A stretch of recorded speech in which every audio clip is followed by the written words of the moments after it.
are going to play our normal Wednesday night game, which I am really excited to be able. Whoa! I did not mute my self monitor on. All right, try this again. We're going to play our normal Wednesday night game where I will be DMing. We have 3 players plus an NPC, and it's going to be a good time. We'll go into the recap right now. I got everybody in the other channel.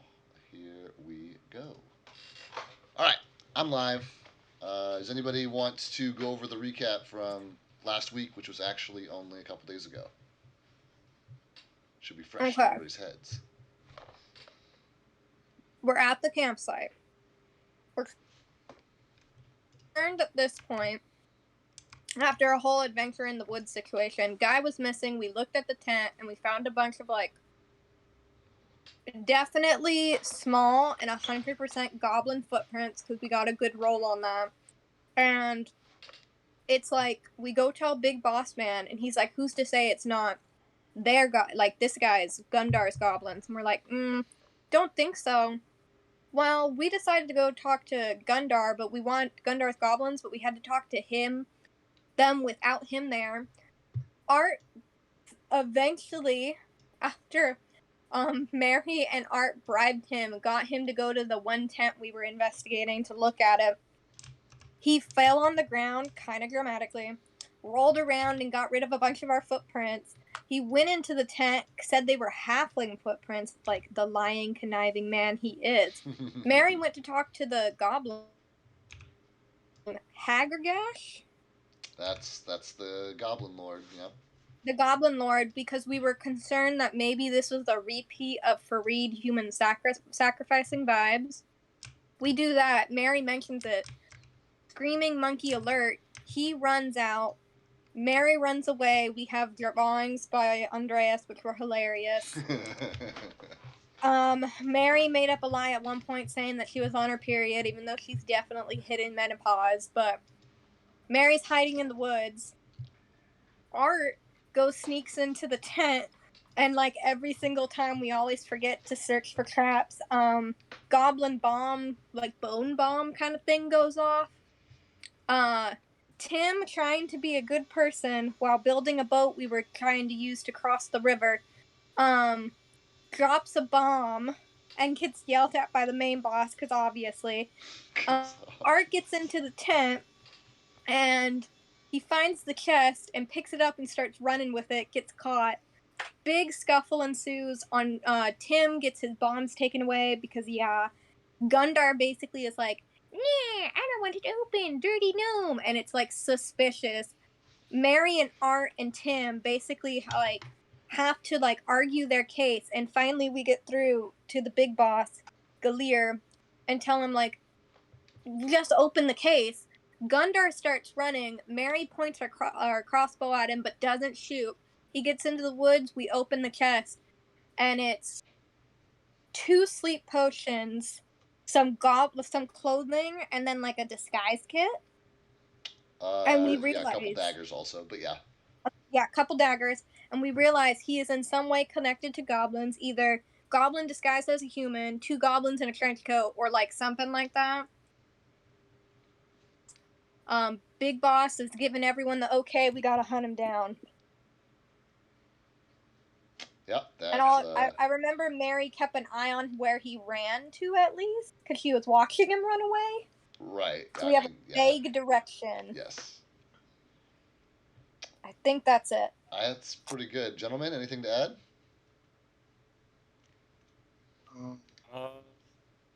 No, I think that's pretty well covers it. Okay. Yep. Yeah. I think so too. I just wanted to make sure that you guys didn't remember something that neither one of the rest of us remembered. Cool. So then the last thing that I said was so I'll do a quick conversational recap, because this would have just happened mere moments ago from your characters' perspectives, but you followed Geely, the foreman, over to his men, and he told them to take the rest of the day off, and that they were gonna it was a paid day off, but that we just can't deal with this anymore. And he dropped his axe and he walked into his tent, and is there now. And so the workers were kind of standing around, and you guys were also kind of standing around. And I was going to give you the opportunity to, like, obviously you're still at the camp, you can do whatever you want. But if you wanted to talk with the workers, this would be like a natural starting point for that, because Geely was just standing there with all of you. Um, but it's kind of up to you guys, whatever you want to do. But he is retired. He's in his tent, and you're standing around with the rest, or near, I guess, the rest of the workers. Uh, it is probably like midday because you guys. Well, it's a little later than midday because you guys woke up in the middle of the night. Well, at the end of your rest, I guess, is when you woke up. You trudged through the early morning hours back here to, like, tell these guys everything that was going on and to do your research. And you got here in the morning, and so it's like noon ish, and work is done for the day. The goblin cages are empty. Gundar is gone. His goblins are gone, and you guys are left with the three remaining workers. I think we should definitely try to rally the workers. Who wants to Oh, give an inspirational speech? I think depending on how long it's been since Gundar has gone, we could still catch up to them because they're smaller. yeah. I mean, unless you want to split up, like some of us go to capture Gundar while the other two, um, while Well, bring Mary them to could our try side. to rally the people because I know she's short, so it's like you two could catch up to him pretty quick. Who did we say was gonna oh, what's it called? Is it survival or is it You two could do the finding? survival checks and then run off and try to find him if you want Mary to stay behind because I think your survival's higher than mine anyway, and like Mary's a gnome, so I don't think running is going to be her best thing. Okay. How long has it been since Gundar ran off? I mean, just a couple minutes. The longer you guys stand around and talk, the longer will go by. But All right. Yeah. a couple of All right. minutes. That sounds good. All right. We'll go. Yeah, Tim's gonna like go and grab his bombs. I'm assuming Yeely still has them. Yep. So gonna run towards the tent that Yeely went in. Okay. You're gonna. And just like. Okay. He's just gonna be like running, like we have bombs. We're going after the goblins. And Geely is sitting on his bedroll with his back to you, and you can see your bomb satchel slung over the back of a chair, and he just kind of grunts and waves his hand over his shoulder at you. Tim just very quickly grabs it and so we'll make this right as he's running out of the tent. Okay. So he's gonna catch back up with Art. And you two are running after Gundar? Yeah. Yeah, they're gonna try to pick up the tracks and anything. Okay. Survival check from both of you, and it's going to be for a combination of finding and keeping the trail. Oh, hold on. I just disconnected. I was going to ask Daniel. Oh, there he goes. Goodbye. Yeah.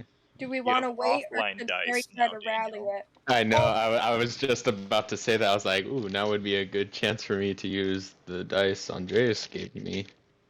Oh, the blue ones? Yeah. The They're pretty really ones. Yeah, the nice looking ones. Go for it, dude. Oh, I just gotta get Andreas, you Okay. should use the ones Ty gave you. Double roll. Those are being saved for special occasions. I don't want to Jinx it. charge them too much. They got that juice right now, that mojo. All right. So let's see. Survival, Andreas. please, from the pair of you. Ooh, nice. 26. Oh, sure. 14 plus. Let's see. I'm not even on my character sheet. Survival. 19. The trail is not difficult to follow because it is very obvious that, 5 goblins tore through here recently. And so, there's like snapped branches and a lot of the underbrush is like pushed aside and there's a very clear, path and trail. The problem is that they've only cleared brush up to about the 3-foot mark, and you guys are both 5-6 feet, so you have to do a little clearing of your own in order to pursue them. But you've got the trail and you are in hot pursuit. Mary, you Hold and on. you and I had a crouton. you and Corbin Okay. are We gotta rally the people. you're hanging out. Okay. He's gonna kind of look up at Corbin and then gonna walk over and get into the circle and be like, And as you walk up there, you hear stuff like, I knew fucking Gundar's goblins. God damn it, piece of shit. And then as you walk up, everything kind of goes quiet, and they just everybody's just silently looking at you. Mary's gonna look at them and be like, I don't know what you guys have been through, but I've known you've lost good men, and you lost it to a piece of shit who hid amongst you, pretended to be your friend, took away your jobs and labor work, and then went behind your backs and probably, I don't know what he did with them, but probably killed your friends. Who wants to help me kill this son of a bitch?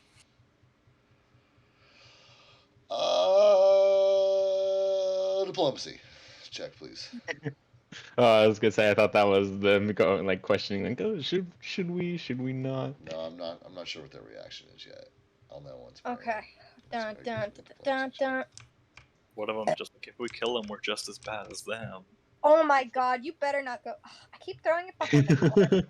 You better not Avatar Aang me like when he's gonna kill the Fire Lord. It got stuck. Hold on. Yeah, go down the tower. Damn it. Come on. Shoot. Okay, we found out the issue. I gotta roll from this angle then. Come on.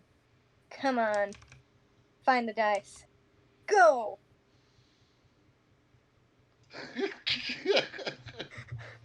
Come.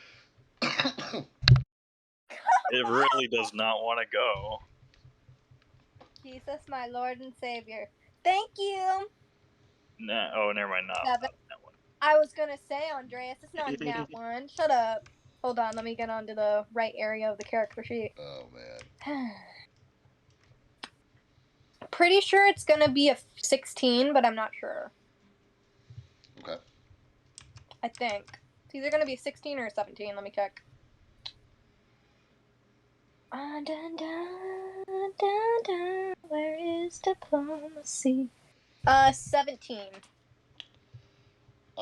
So you turn to these guys and say, so who wants to, help me kill this goblin? And they, they're like listening to you, and there's definitely anger on their faces. And at that comment, they just kind of like scowl. One of their looks softens a little, and says, we're loggers, we're strong and we're capable and we're very capable. But they don't pay us enough to risk our lives like that. That's like you've said, we've lost enough already. That's why you're here, isn't it? Damn. Hold on, I was chewing my salad. Yeah, I thought I had a you're- longer break. You're all right. You're solid. Mary's gonna look at him and be like, yeah, just wanted to give you a chance to avenge your friends. And they're gonna say, But no, good. understanding, not wanting to risk it. If any of you do decide to join us, we're heading that way. She's just gonna start walking and heading in the direction the boys went. Gotta risk it to get the biscuit.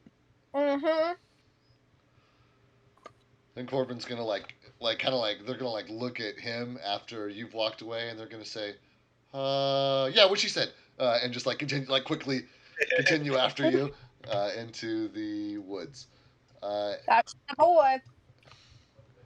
back to Tim and Art. You guys rolled very successfully, and you know are traversing through, following this trail for probably like a half an hour, 45 minutes or so, and you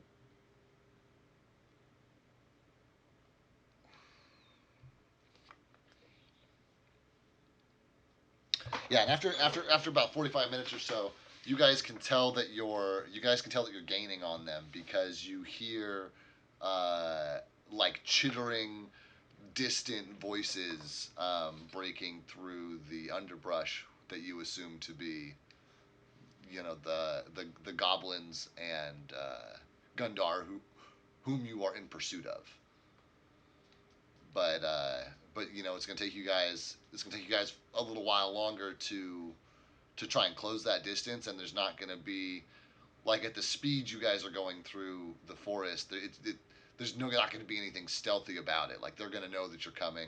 This is probably your last chance to disengage before they know that you guys are on their tail, basically. So I just want to give you guys an opportunity to react there. Him hearing them like chittering and stuff. He's gonna turn to R and say like, "I'm hearing them. Can you see if they're saying anything?" Do I have to roll something to hear what they say? Absolutely. You need to roll me a perception check, please. Okay. Question: did Tim ever get those other sleep potions? So do we have like 3 or 2? My understanding is that Tim showed the difference to Geely, but I don't know if he like pocketed them. Yeah, no. My assumption was that like I think I made a comment. I was like, "Ooh, I'm taking those for sure." Okay. But like, no, I showed them to Geely and then he pocketed them because the more the merrier. Okay. Then there were 3 in the box, and I think he had 1, so I think you guys have 4. Yes. And what was your final? 12. You are only able to catch like snippets of conversation. You're able to hear the phrase "after us." You're able to hear the term "filthy gnome." You're able to hear like general like goading comments. Faster, keep up. You know, don't fall behind, shit like that. But you're not able to make out any kind of like they're too far away, and the forest is still too dense between you to get any like solid information out of them. Art is gonna go to face his way to Tim, and be like, I can't really make anything out that's too important. It just seems like they're trying to rush ahead for something. That just means we need to go faster and like as he continues up the pace. Now, if Art wants to disengage, now is the time to say so.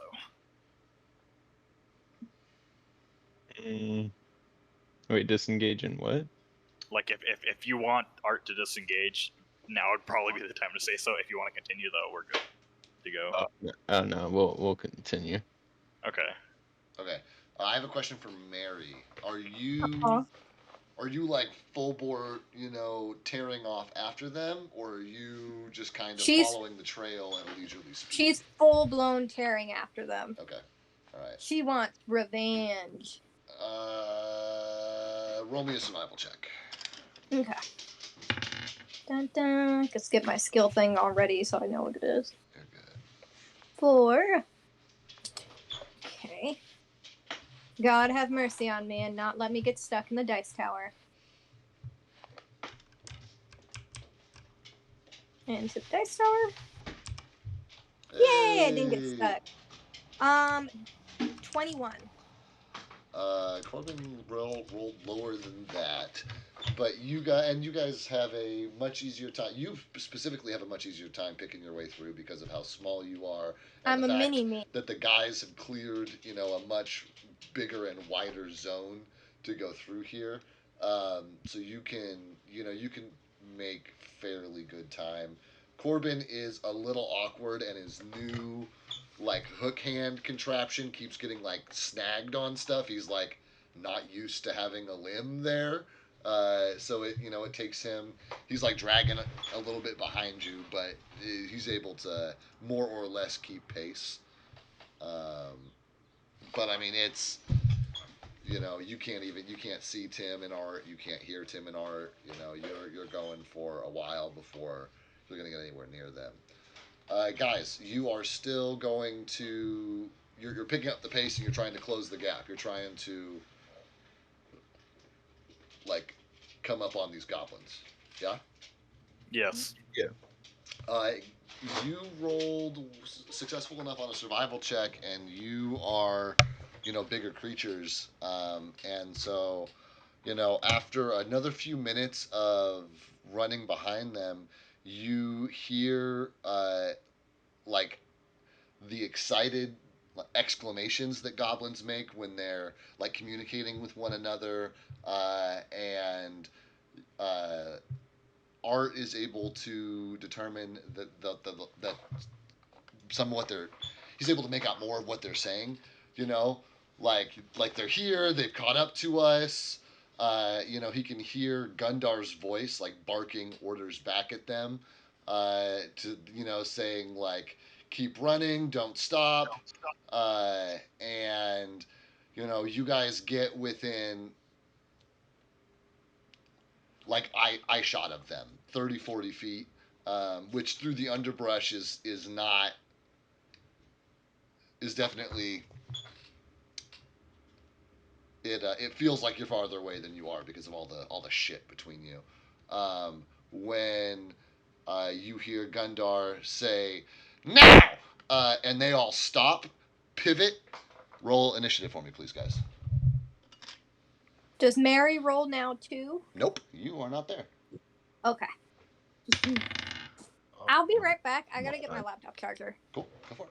This dice be blessed. Oh shoot, why do I have a -2 to my initiative? I don't know. Was that normal? Oh, never mind, that is normal. I forgot that Tim kind of sucks. 16 total. Tim kind of sucks. 7 in total. Damn it. And then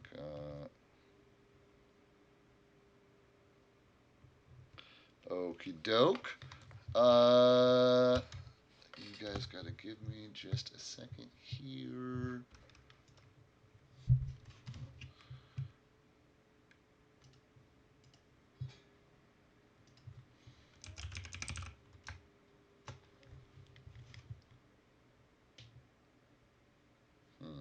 Really did give him a 6 for dexterity.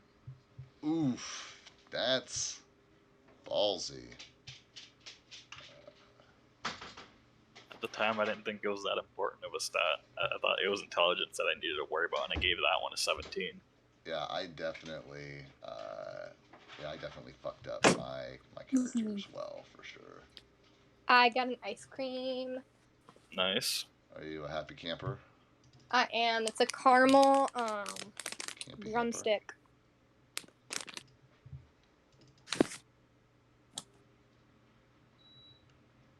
Yeah, you know what? I haven't gotten to use any of these yet. I'll use this one.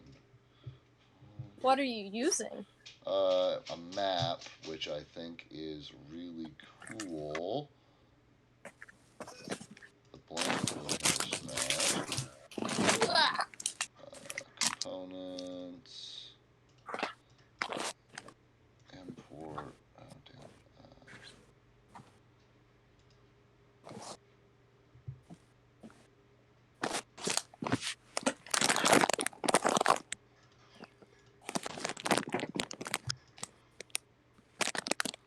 I found these super sick maps from this guy who his day job is he's a 3D renderer.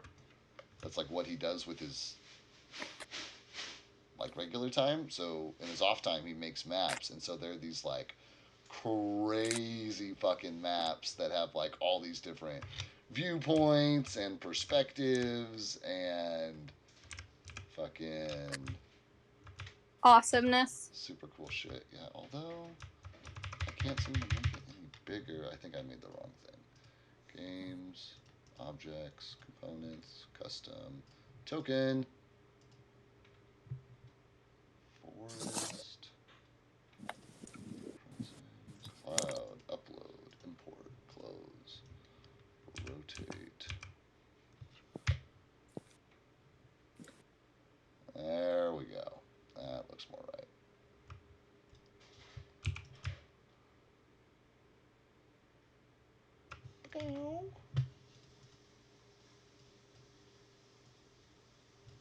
All right, 6. So what I say, you guys were like 30, 40 feet away. And they said stop. Yeah. So I'm going to drop you guys.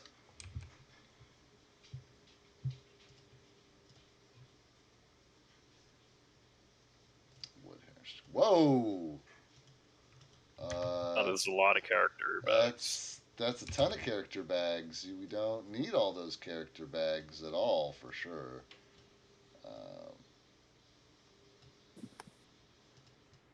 Well, we've got some extras, I guess.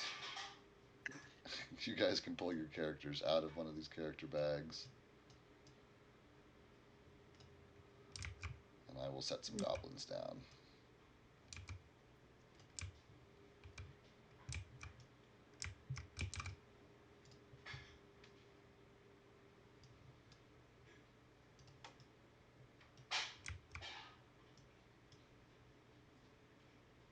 You guys can see the map, right? Yeah, okay.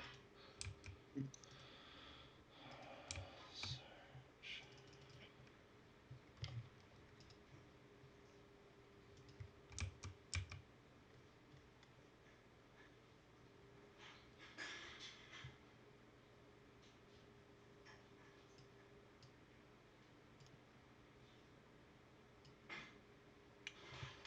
One, two,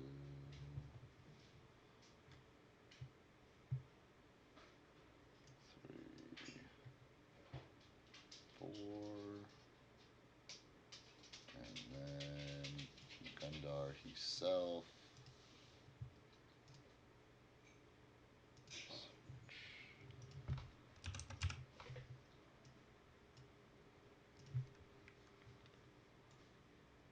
All right.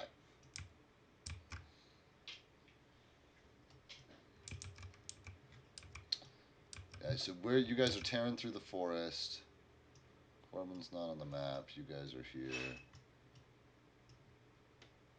You guys are down here, running in this direction. This is the direction that you've been chasing them. They've stopped and turned to face you.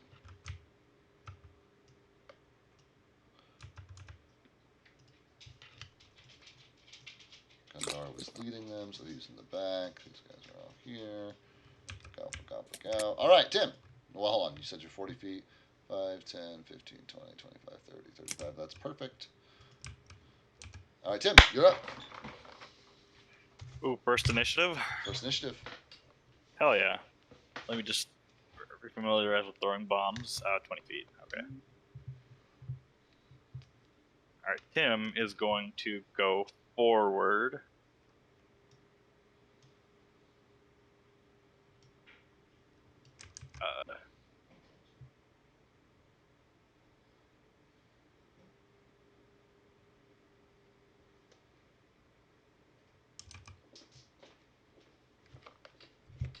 Scale it down a little bit. 5, 10, 15, 20. Okay, perfect. He is going to throw a bomb at the goblin pleb. Got you.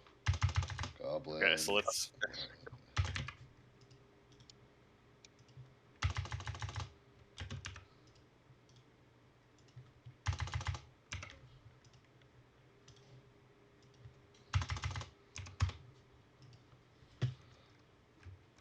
15 to hit.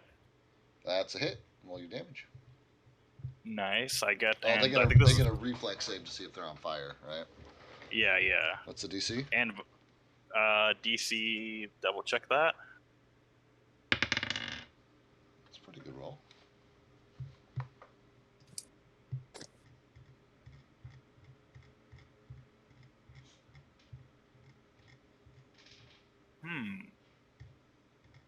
I'm not actually sure where the save would be. Bomb, burn, save, DC,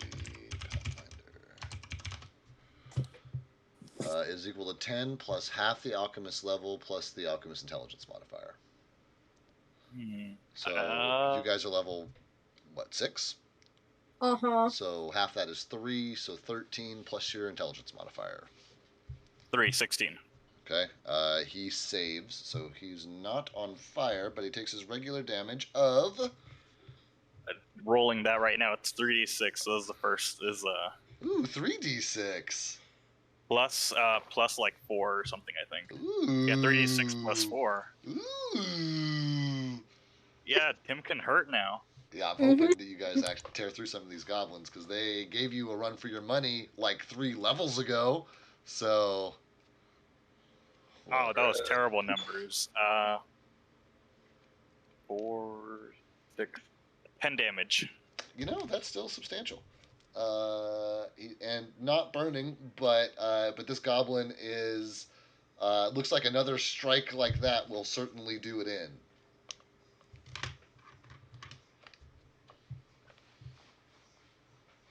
And then we can roll for splash if you want, but there's nothing close enough to him to splash, so I don't think it's going to make any difference. Yeah.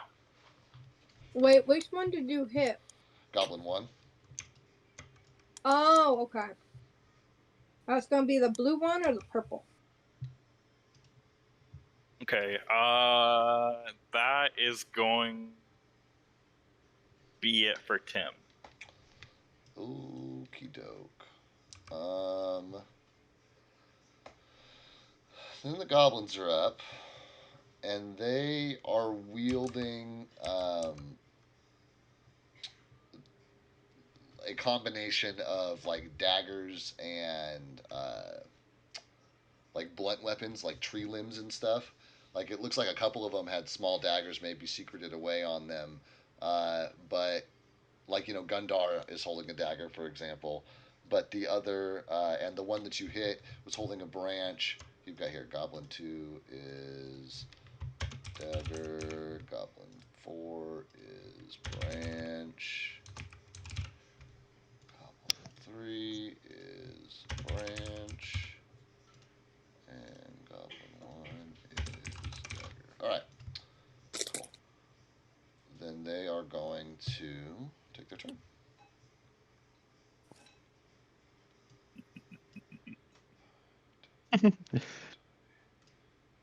That was such a devilish laugh there.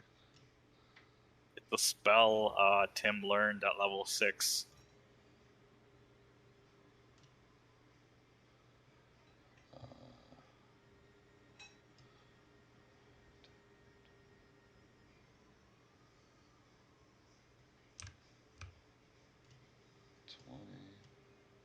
Gundar's going to keep himself solidly back. I'm going to get me some dice, diddly dice. Okay, and great. All right, Tim. Does a 12 hit? Yes. Okay. So that's 2 daggers, 2 branches.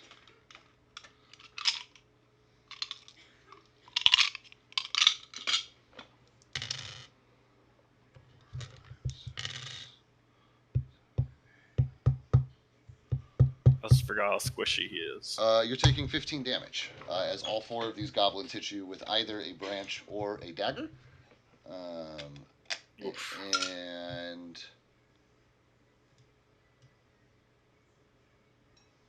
Gundar spits at you in a tone much more reminiscent of Goblin than anything he spoke back at the camp, and says, How stupid do you have to be to chase us into the forest, outnumbered, away from your friends?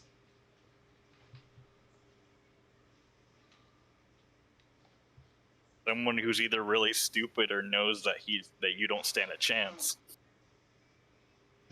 Ooh. And he, for the first time, hisses at you and bares his teeth, which are distinctly sharp and fanged and yellow.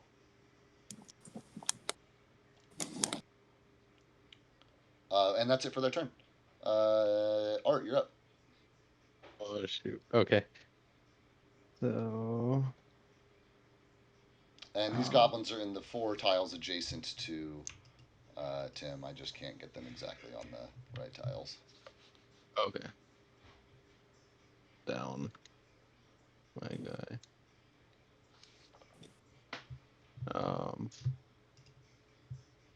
So let's see how far can.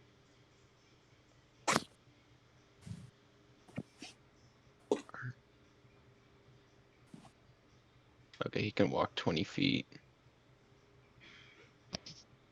So I guess so. 220. I can move up to this square, correct, and then hit. Yeah. This. Absolutely. Okay. Yeah, I'll do the 2 hit with my axes. Ooh. Because you have, is that, you get 2 attacks in an attack action now, is that right? Because you're high enough level? Um. Or Um. or did you take two-handed, 2-weapon fighting or whatever? I can't remember what gave you second attack. Let me see if I could I find think it. you took 2-weapon fighting. Yeah. That's what I'm thinking. That's what I'm remembering it being as well. That's right.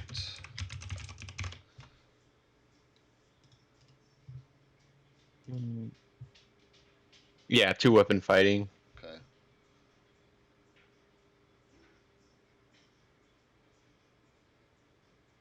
So I roll twice with the 20, correct? Yeah, you roll twice with the 20, and you take a. Because you only have 1 attack stat on your character sheet, right? Like it says, long sword, +8 to hit or whatever, right? And it just has 1 number there. Um. It doesn't say Sword like short. it doesn't say like +8 / +2. It just says +8. No. Yeah, or it says +7. +7. Okay. Then the first one you get at your normal. You get at your normal whatever, and the second one you get at just a flat D20 -4, I believe. Um,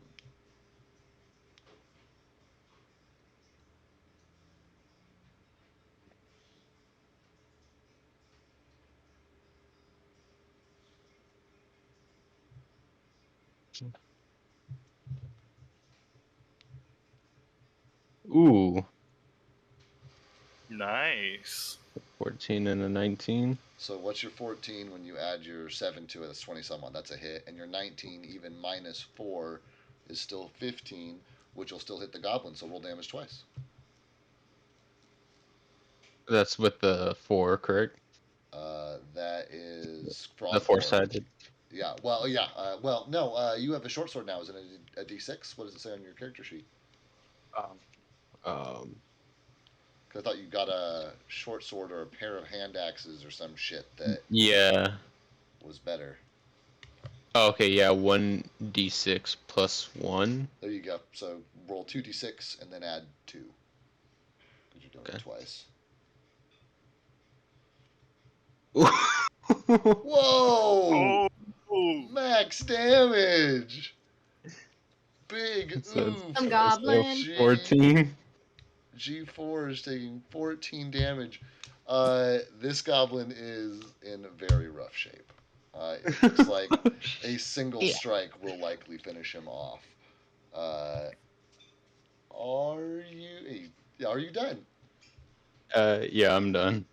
Uh, Mary and Corbin get another, 60 feet closer to the battle. And then it is Tim. Tim, he is going to disengage and step one back. Mm-hmm. He is going to cast Cure Light Wounds on himself. Okay. So let's get that roll. Let me. I had to reload the character sheet. Sorry. You're good. Cure Light Wounds, D8 plus 5. Okay. So he's gonna heal for 7, so let's get that in there. Yeah.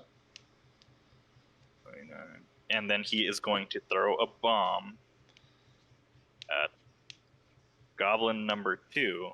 I don't know if you can disengage and throw a bomb. Because, wouldn't disengage? Or, sorry.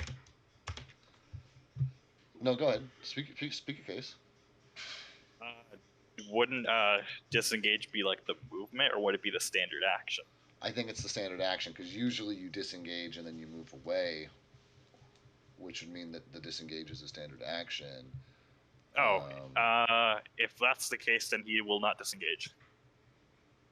Oof, yeah? Are you still stepping back or are you staying where you are? Staying where he is. Okay. Not stepping back. And rather than throwing, he's still gonna heal. He's still gonna heal himself.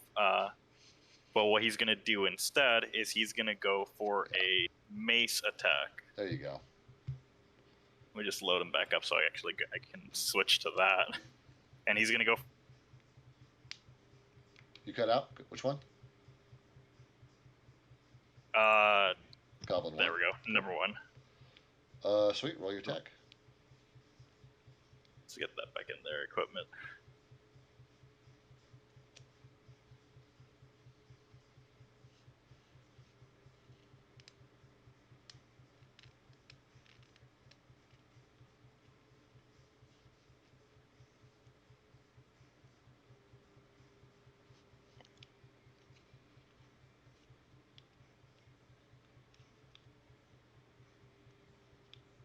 That's not gonna hit.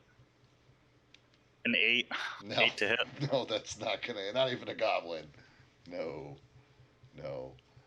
Okay. Tim is going to do perception on the one goblin that he had hit. Goblin 1. Yeah, give it a roll.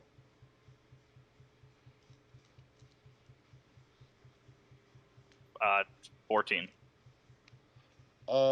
He is, fairly severely wounded. He looks like he's pretty encouraged right now, though, because of the number of allies standing around him. And it looks, his health is definitely not great. But it looks like he's at about half of his total hit points. Okay. Tim only has 1 check left, if I'm correct. That's correct. Okay, yeah, then that's it for Tim. Okay, brings us to the Gobos, who are going to 10, 15, 25. Gundar's going to move over here. These guys are going to... Maybe Gundar's half goblin, half human. Step over here. Screw you, Gundar. Oh, that bitch, she's running away. No, he's just rotating. Oh, okay. This guy's going to slide over. Not gonna lie, the one in the red dress is kind of pretty. Per goblin. The blue-looking Karen hair. Yeah. She has a ponytail. Oh, yeah. Okay. This is a Karen in high school. Okay. Tim, you got 3 of them coming at you. Well, That is a 19, a 16, and a 3, so 2 of those are going to hit. Yep. Art, you've got 2 coming at you. That's 16 for a final and a 6 for a final. Does 16 hit? What would I have to check for that? My Your armor class, your AC. AC 16. Yeah, because mine's at 15. Okay. Then Tim is going to take 6 damage, and Okay. Art is going to take 4 damage. Damage. And let me double check and make sure that I'm not missing anything.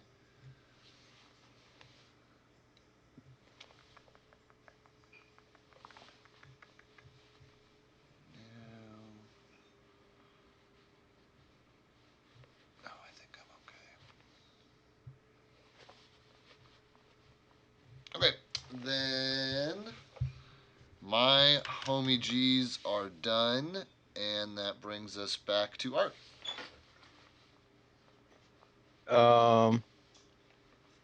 Hmm. Can I do a perception check on Gundar? Yeah, go for it. It's the first time anybody Alright. will have ever done a perception check on Gundar. Screw you, Gundar. 18. Plus your perception. Oh yeah. Huh? uh, um, 7. So that's 20. 26? No, 25. You have never really taken a particularly close look at Gundar, and now that you've got like the adrenaline flowing through your body, and you're in the heat of battle, and he is your foe within striking distance, you're looking at him, and for the first time, you're really seeing him. And though he introduced himself as Gundar, the human goblin tamer, you are looking at his distinct features, and you remember the pointed teeth, and his gnarled ears, his short stature. But now that you look at him, you can see where he's been like scraped away at different like branches and things from an hour plus of running through the forest, and you can see streaks of like a yellow green shining through, where it looks like some kind of like makeup or powder of some sort has been like wiped or rubbed away. And at this point, it is very obvious to you that Gundar is in fact a goblin and not a human. Alright. Otherwise, he's in great health though. So I really wonder if this is a case of we got a tall goblin on our hands, or if it's like a spell.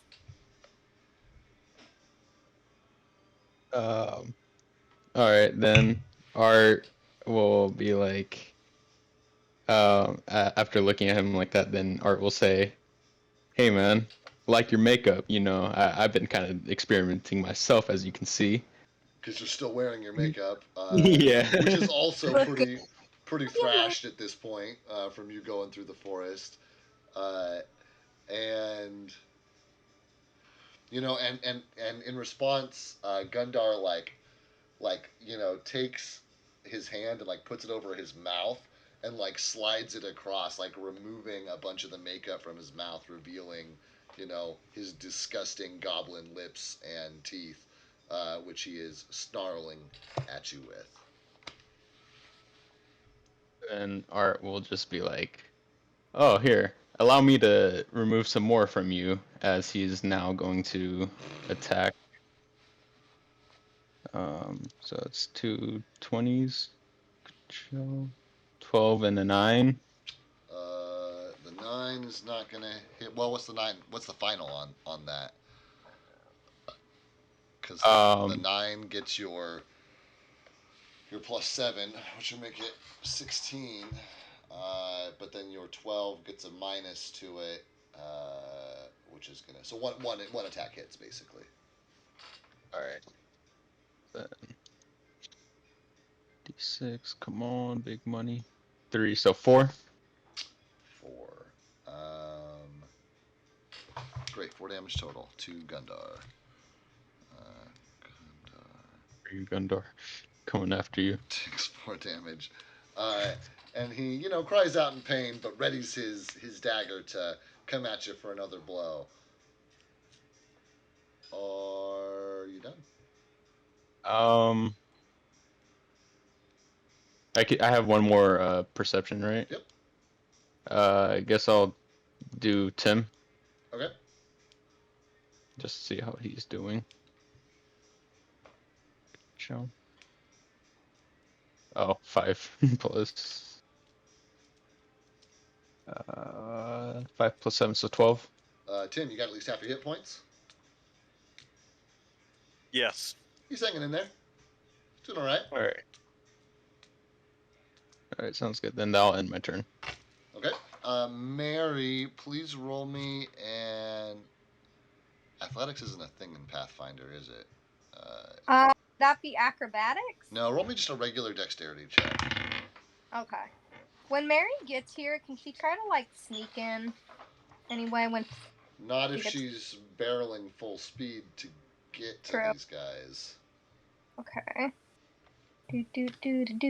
Where is my dexterity? Where'd it go? 8. Final is 8. It's 8. Okay. Mary hears an explosion off in the distance, which is very clearly one of Tim's bombs, and the momentary distraction results in her tripping and falling, and Corbin takes a minute to help her up before the two of you continue in the correct direction. You'll probably be here. I mean, I'll tell you as a DM, you'll be here next round. But your characters, know that you'll be there soon. The explosion was close, but that last athletics check was to see if you could push through and get here a little bit sooner, and or dexterity check rather, and not so dexterous, not in the forest anyway. All right, back to the top with Timbo. Timbo our himbo. Timbo in limbo is going to heal himself yet again. Yeah, big surprise. He needs to. He has 10 AC. Yeah, man, that's oof. Nice, max healing. That's good. Because I'm gonna take it all away from you next turn again, probably. So. Yeah. Okay. So let's see. With that, he is going to go for Goblin number 1 again with the mace. Okay. All right. Nat 20. Sweet. Roll to confirm. Which I'm sure you will. These goblins don't have a very high AC. You say that, I rolled a 1. So you hit him. You for sure hit him with a regular ass hit. Are you bombing or are you macing? You must be macing. It's macing. Yeah. Let's see, D8. Which one? Let's see. Let's find that one again. I think this is a D8. No, it's a D10. I'm blanking on which one the D8 is. It's the one with the 8 on it. Okay. I was looking at actual dice. I'll just go back. You're attacking. I'm sorry, Goblin 1, the one that you hit earlier, I assume. Yes. Cool.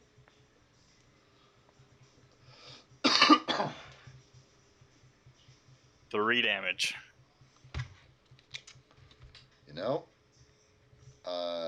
He's still feeling pretty good, surrounded by his allies. Even a weak ass hit like that would probably finish him off, but not yet. One more of those. You rolled a D8 on that, right? I rolled a D8. Yeah. Oh my gosh. I just rolled a 2, and he only has a +1 to damage on it. Okay. All right. Fair enough. Okay. With that, let's see. Can Tim? I don't know. So I know we ruled that healing for Tim was going to be quick actions. Does that include his other spells? No, other spells are still spells. I gave healing to you because mechanically, I found it hard to justify why I'm letting you sip a potion of health as a swift action and not letting you sip a potion that gives you a potion of health, basically. But spell casting is, part you sipping the thing, but also part saying the words and waving the hands, and that I can justify taking a little longer. Okay, that's what I just wanted to clear that up for future reference now that he's getting more spells. Right. That'll be it for Tim. Okay. Gobos. Tim has still got 3 gobos coming at him. They all rolled pretty low this time. Oh, although your AC is 10 exactly, right? Yes. So my 2 6s plus 4 are still 10s, and then my 8 plus 4 is a 12. So even though man, I gotta roll real low to not hit you. Like, yeah, real low. So you can pretty much guarantee if something swings at you, you're getting hit with it. That's not good. That's not ideal. It's definitely not ideal. That's why he has like 30 hit points in reserve in terms of spells. Yeah, no kidding. And arts is 15, so 11 plus 4 is 15. 6 plus 4 is a dirty 20. So all 5 gobos hit on this time around. 3, 4, 8, 9, 10, 11. 8 plus 2 apiece. 10, 12, 14 damage to Tim. And Very good, he healed that. Art is taking 3 plus 4, 7 damage. And Gundar is going to jeer at you and say,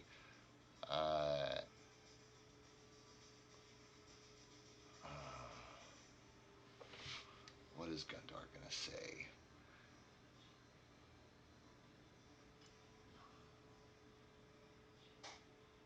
Gundar, in response to the comment he made to Tim earlier, which was, "You must be pretty stupid to come out here and follow us outnumbered," he's going to look at you, Art, and say, "Feeling dumb yet?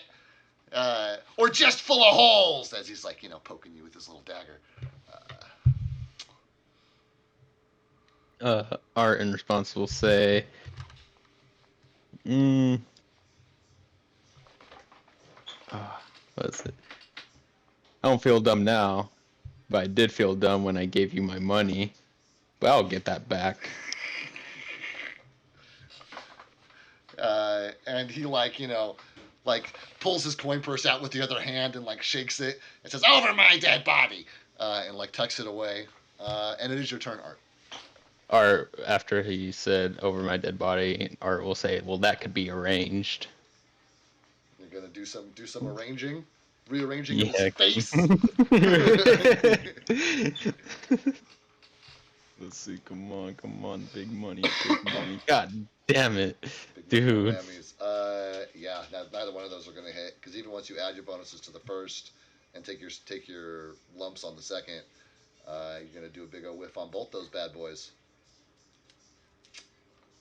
Oh. So Gundar is laughing at you.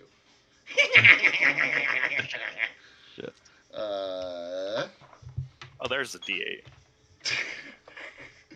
Meanwhile, there's my D8. Art, are you done? Yeah, I'm done. Okay. That does bring us to the end of turn order. So what I would like to do is to have Mary and Corbin both roll me initiative rolls, please. Okay.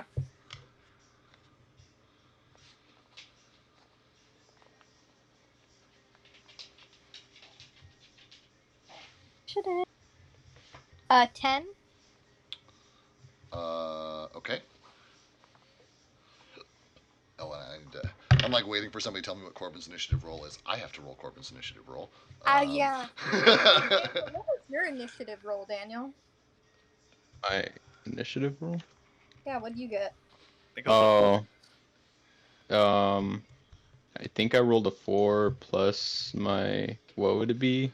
Initiative? Yeah. So 7. 6 or 7. You also were a 10, and I was like, what are we gonna do?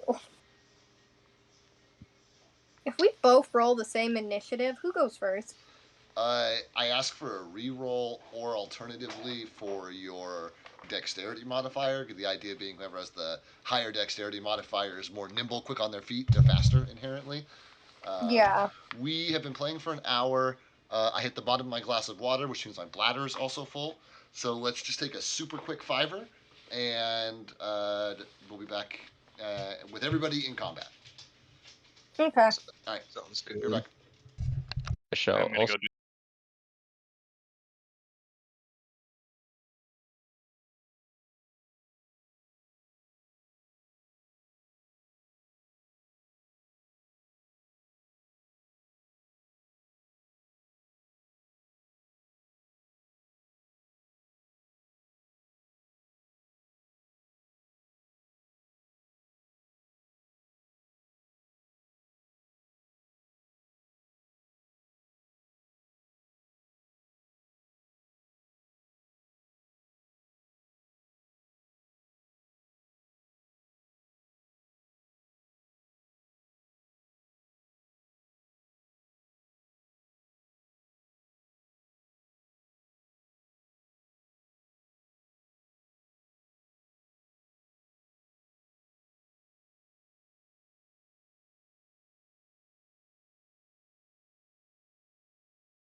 Thank you so very much for the patience.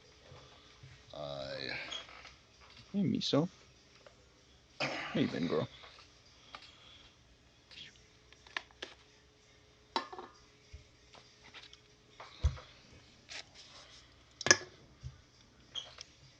Oh, god damn it.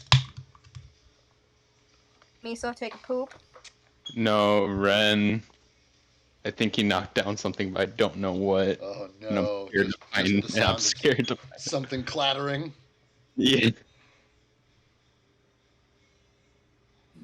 Ooh.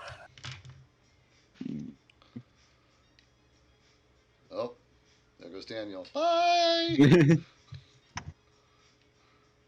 Daniel, I wish you could play with us in our one-shot game. Yeah. But at the same time, we play the one-shot game when you can't make it. It's a fun game for sure. It's got Oh. a very different vibe because I put so much thought into into the regular games. Like I spend a lot Yeah. of time on this campaign. On those campaigns, nothing. I like sit down, pick up the book, start reading. Like that's how I run the game, and it's got a very different vibe. It's got a very different vibe. Oh, dang. That sounds fun. I don't know if you watched Dave, do you record those? Yeah, I'll record those. Yeah. Okay, there is a moment where my character Bink, she has the toxic skin feat, or not feat trait, because she's a frog, and she threw up poison into a goblin's mouth and killed him. That was a very Mortal Kombat style ending. Like when Devora killed Molino, you throwing up bugs into her mouth. Bink done did that with purple spit. He done did it. With that Yeah, that sounds fun. that acid poison. Mm-hmm. Then she got to stick her little fingers in someone's tummy and like twirl them around.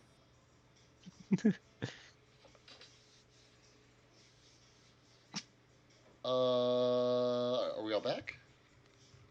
I think Andreas is still in the restroom. Okay, that's fine. Yeah, he's still muted. All He's- good. He's dropping a hot one. This might take a minute. Yeah. Dropping a hot one. Mm-hmm. Deuces. Deuces. Multiple. Uh-huh. Not I just hope one. not. Multiple deuces. I hope he's good. He's had like some stomach issues in the past couple of weeks, and Oof. I think it's like a case of, you know, when you eat something bad and then you pay for it for a week or two. Yeah. It's bad. Yeah. Not food poisoning, but I think he might have ate something funky, and I hope it's like gone away. Yeah, I found out the hard way that I personally cannot have Indian food for lunch, for takeout, like curry and stuff, and then get lazy for dinner and decide, I'll just have my leftover Indian food and eat only Indian food all day. Because then my body does not really appreciate it and lets me know for the next couple of days. So Oh, I can I do have one or the IBS. other, but I can't do both. Yeah. Can't do both. I have IBS, so my go-to if I can eat a potato with whatever I'm eating, if it's super spicy or not really good for me, I'll be fine. If you can also have a potato, them spuds. Like, yeah, because it like soaks everything up. But like, there are days when I'm like, okay, I'm gonna destroy my gut, so we're gonna go big and go every destructive thing I can think. That way, when I'm dying on the toilet, it'll at least be worth it. Yeah, you know, Yeah. I hear that. I hear that.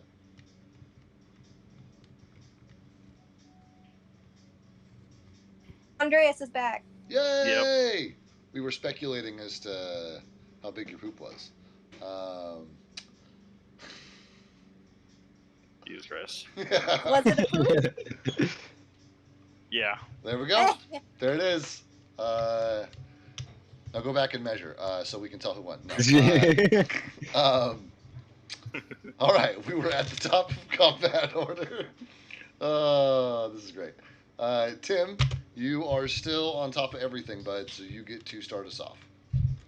I will say that you can hear the sound of a couple of figures like barreling down the path behind you that you and Art just came from. And I will also say that Mary and Corbin are within easy shouting distance if they wanted to try and shout something down the way there. Tim can hear them, right? They haven't said anything to you, but you can hear them thundering down the path, yeah. Okay. Okay. So with this, Tim is going to again brandish the mace yet again, and this time he's going to go for Goblin number 2. Gobbo number 2, he says. The sexy one. The sexy Gobbo. Okay. So yeah, she's a sexy one. Okay. Go Nice. 22. For it. Yeah, that's gonna hit for sure. Okay, let's see. Hopefully, hope for big damage. Oh my Big goodness, they have petty. eyeshadow. Nice. 8 damage. Nice. Nice. 8 damage. The power of Big Penny. The power of the mace. The Whipple Bonkers. The bonking part of the Whipple Bonkers specifically. Yeah, Andreas and Dave, if you guys get your designs, we can all get the t-shirts. Because I sent Daniel the finalized version. I saw that. That looks sharp. Yeah, it looked really good. Oh yeah, hold on. Let me send the actual final version because like I colored it. Oh wow, yeah. Yeah, it turned out great. I fixed it because I misspelled sneaky in the first one. Okay. Love it. Okay. Okay, Tim, you struck Goblin 2 with your mighty mace. What else would you like to do?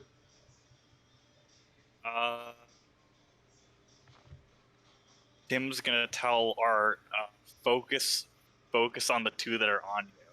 I got a plan. Got it. Can I ask, can goblins like naturally have like purple hair? That thing? Yeah, sure. Yeah. For future character reference. Dang it, Oh, womp womp. connected. Oh, well, I posted the final version of the Sneaky Queen t shirt design in the Instagram group chat, and Okay. honestly,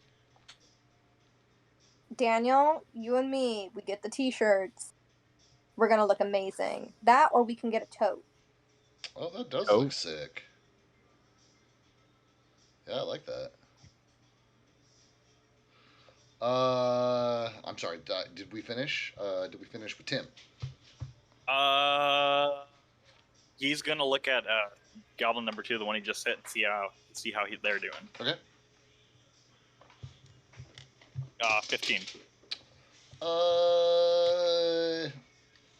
Yeah. I mean, as the other goblins were and are, numbers are what are encouraging the goblins. So the fact they're all still standing looks like there's a lot of fight in this goblin, despite the fact that that crush wound is pretty significant. He's probably or she's probably also at about half health, roughly. Okay. Okay. Perfect. That's it for Tim. Cool. Cool. Uh, Still brings us to Gavos. You guys did not manage to beat them. God damn it. And they have no reason to change their tactics. So they are going to do the things they've been doing. 3 on Timothy. And they're all going to hit because the lowest raw roll was 11. 2 on Art. That is 1 hit, 1 miss. So Heck yeah. Tim. Oh, that's 2 ones on damage. He's getting a little luckier with this one. 1 and 1 plus 3 is 5. 6, 7, 8, 9, 10. That's 11 damage, Tim. And Art is going to take 5. And Gundar is going to make sure as he pulls his dagger out, says, "Oh, another hole!" And that's it for them. Brings us now to Mary, who is going to pop out on one of these 3 tiles, and you can take your whole turn. Okay. Let me find her in the bag. One of the many bags. Take your pick. There's so many bags. Okay. Oh. There's also some by your character. Oh, yeah. In the peanut gallery. How do Yeah, I? you got some There we go. Marys. Okay, so which tiles did I have to pick from? The path tiles, basically. Okay. Mary's gonna go for like this one. Can she immediately roll into sneak? You can, but you would know that you guys were making a lot of noise getting up to this point, and they probably know that there's a couple other figures floating around. I don't know how Okay. effective it would be, I guess is what I'm getting at. Well, cause what she wants to do is roll into sneak, hide, and then get within 30 feet. If that makes sense. Yeah, it makes sense. Would that be doable or nah? I mean, it's always doable. The question's how effective it is. I mean, Mary can Okay. always try. Mary can try. Okay. I'm bringing out my dice for this one. Come on, baby. I'm gonna have to remove my other dice from the thing. Yeah, get out. Memento. Ugh. Would be a check. Okay. Nice. Hopefully, my burp wishes me luck.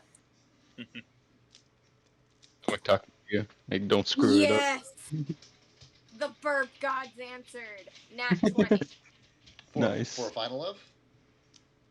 For a final of, that would be with my sneak, so. Oh, hell yeah. Stealth 30. Okay. And you're going to go try and hide in somewhere? Yeah, out of curiosity, okay, is there like bush sack rock situation that would get me into within 30 feet of Gundar?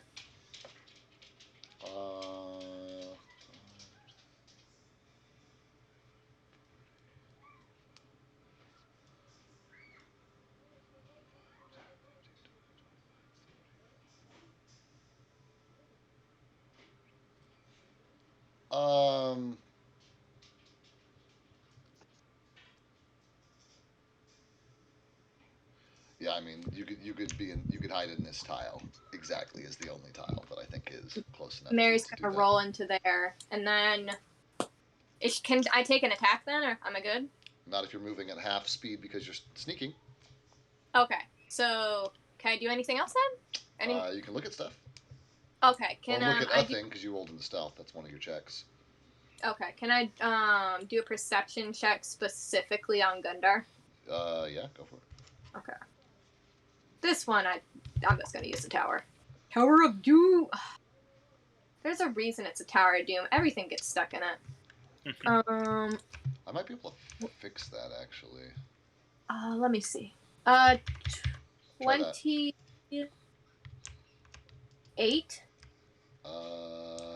Yeah. So I don't know how much you heard of what I was telling Daniel earlier, but he rolled a 26. Goblin. So yeah, all the same thing. You know, tattered clothes, pointy teeth, smeared makeup. Obviously a goblin.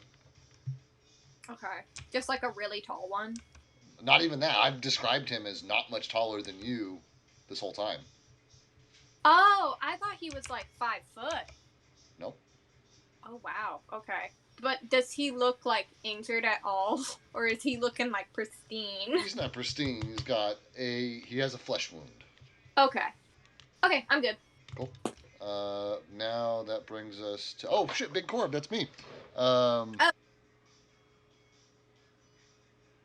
Yeah, sweet. Oh, in the meantime, I'm gonna take a quick tinkle break. Cool.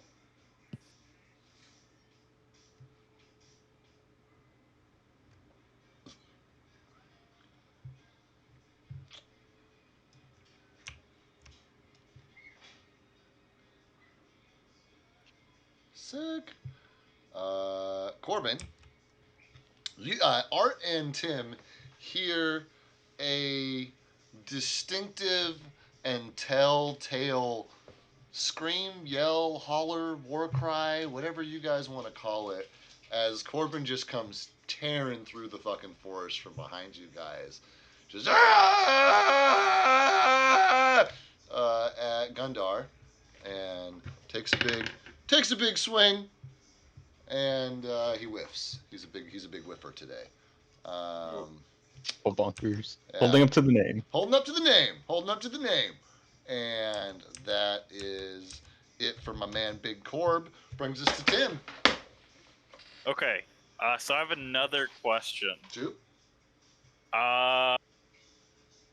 Potion of sleep. Yes. I was wondering when you were going to get to those. Yeah, I thought about it while I was in the bathroom. Obviously I need to drink the potion of it to do it. Right. Would I be able to do it in the same thing? That's all the same action. It's all the same action. You drinking the potion and casting the spell are all your standard action for that turn, lumped together. Okay. In that case, then, it says 4 hit dice worth of enemies. Yes. Does that mean I roll the die? No, what that means is every enemy has... So, like, you guys have been leveling up. When you level up, you take your hit die, a d8, and you roll it, and you add that to your health total. Bad guys work in the same way. So, goblins are, I think, 2 hit die. Because I want to say their hit die is like 2d8 plus 5 or something, which means their number of hit die is 2.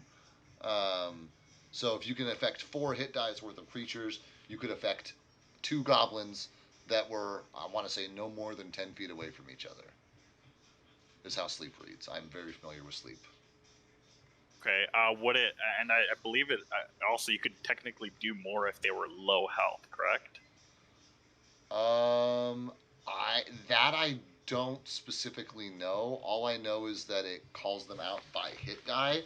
I don't think it's by hit points remaining. I think it's just by how many hit die it takes. Sleep hit die.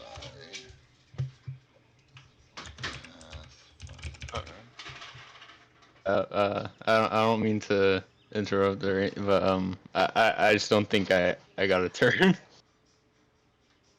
Did I skip you? I think so. Shoot.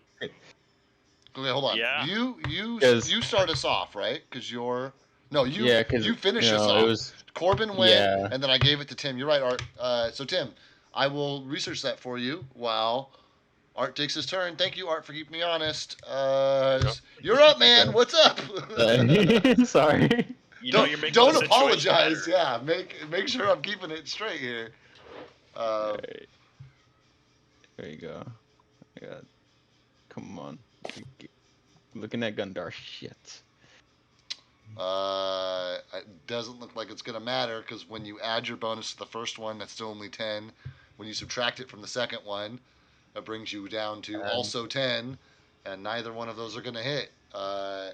You can just attack with your first attack, but because you're getting your full attack bonus for your first attack anyway, it's not making a ton of difference. But it's possible, I guess. I will remind you of that. I remember that it orders like whenever it displays them by like lowest to highest and not in terms of like when they actually rolled. Right, but if he's not Right. tracking that, then we have to take it in their presenting order. Tell you Okay. what, Art, why don't you, for the next time you do a double attack, like do them one at Yeah. a time and see if that makes any Okay. difference. Okay. Yeah. Sleep. Okay, here we go. Cause imagine a hit with the fewest hit dice affected first. Those closest to the spell's point of origin are affected first. Okay, that makes sense. Hit dice that are not sufficient to affect a creature are wasted. Got you. Less hit points and sleep.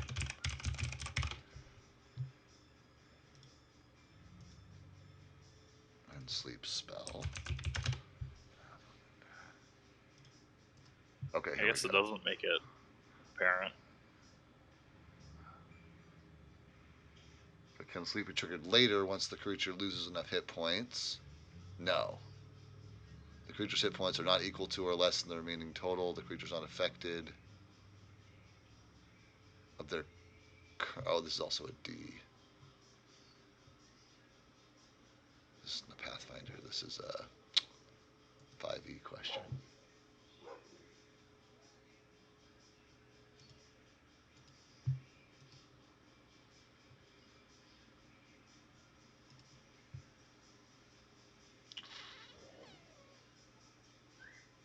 So equal to or less than the total for. Okay, tell you what.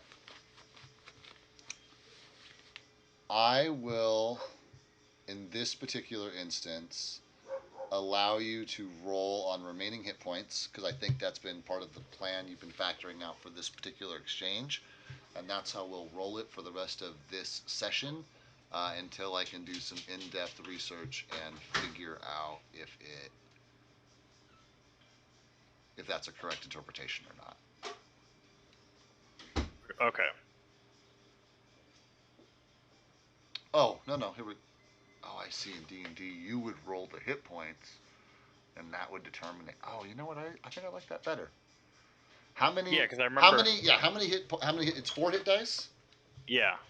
What do you roll for a hit dice? A D8. Roll 4d8. I'll just do it on the thing. It's gonna be easier. It will add them together on the thing. Yeah.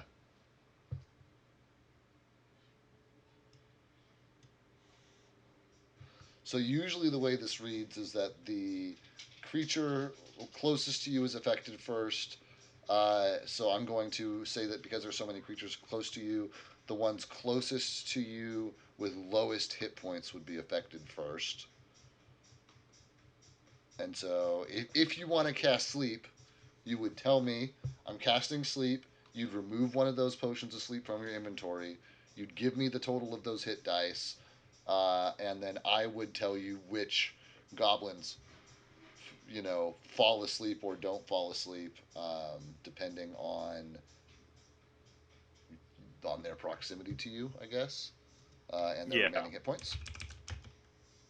And then I want to make sure, because I feel like sleep also has a save associated. Will saving throw negates. So what is your DC? Let's see. How would I calculate that? It'd be 10 plus something, right? Yeah, it's 10 plus your. I think it's the same as your other as the last time we did it. 10 plus your for the burn. 10 plus half your level. So it was 16, right? 10 plus 3 plus your intelligence modifier 3. So that's 16. Yeah, I guess so. Yeah. Okay, so what was your final for how many hit points your spell affects? 17. 17. So starting from lowest to highest, it's going to do that, and then G1 is going to do that, and it was 14. G2. 17 hit dice and 16 for the DC. 17, okay. So then.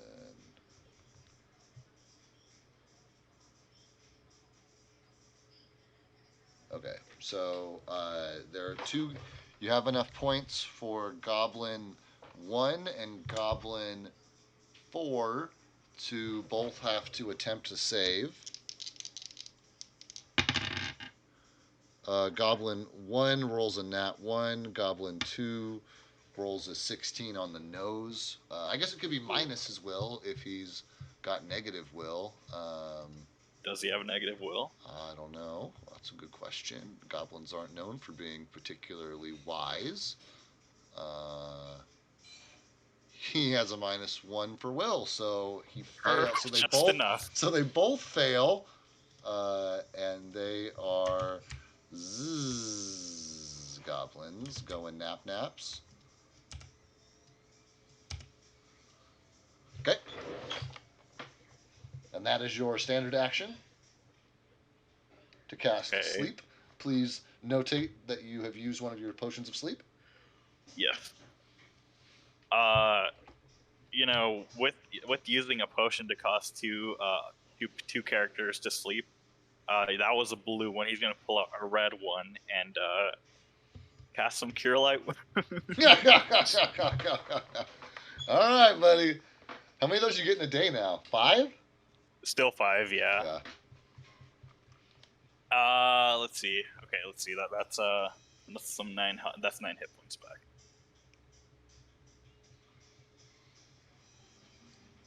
All right. That's gonna be it for Tim. Okay, gonna bring us to the Gobos. Goblin 2 is going to shout something in Goblin at Goblin 3. And then he's going to use his movement to turn and kick Goblin 1 next to him.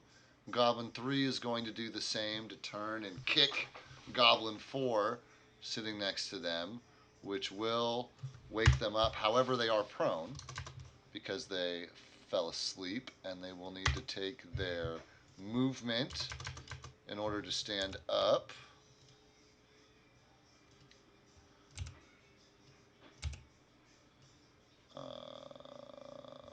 I think they technically get an attack, but I like the idea of them being sluggish from the sleep spell. So they are now standing, but ineligible for an attack. Tim is still flanked, which is going to get him the 1 hit. Tim's going to take 4. Art is going to only have one of those guys hit, and he's only going to take 3. We'll say it's from Gundar, who continues to mock Art. Damn it. And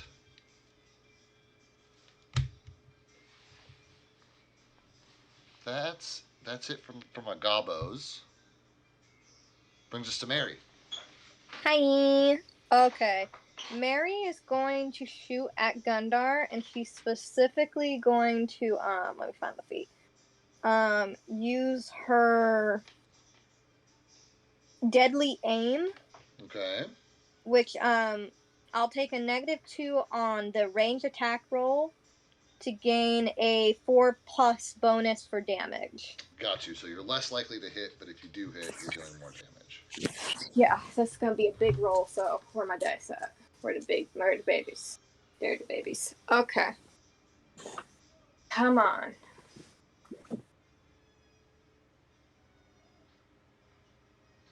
Does a 17 hit? Does hit, yeah. Okay. So 1d6 plus my dexterity 1. Okay. 6. And then +4, so. So what all are you getting on this guy right now? So I rolled a 6 plus 1, so 7. And then since I used my deadly aim, it's another +4, so 11. 11 on Gundar is enough to pretty significantly wound him, but not enough to take him out of the fight. Okay. From here, like, what else can I do? Because I know I can do the perception checks and stuff, but can I move? Yeah, I guess because you only took one attack, so yeah. Okay, can Mary's gonna go because like at this point my sneak mode like I couldn't sneak up on him and stab him with the dagger at this point, right? Yeah. Okay, she's just gonna go out of sneak mode and go. Can she just go straight up to Gundar? 5, 10, 15, 20, 25, 30, yeah. Well, it depends. What's your movement speed? Because you're a gnome, you got short legs. She's not sneaking, so my walk speed is 20.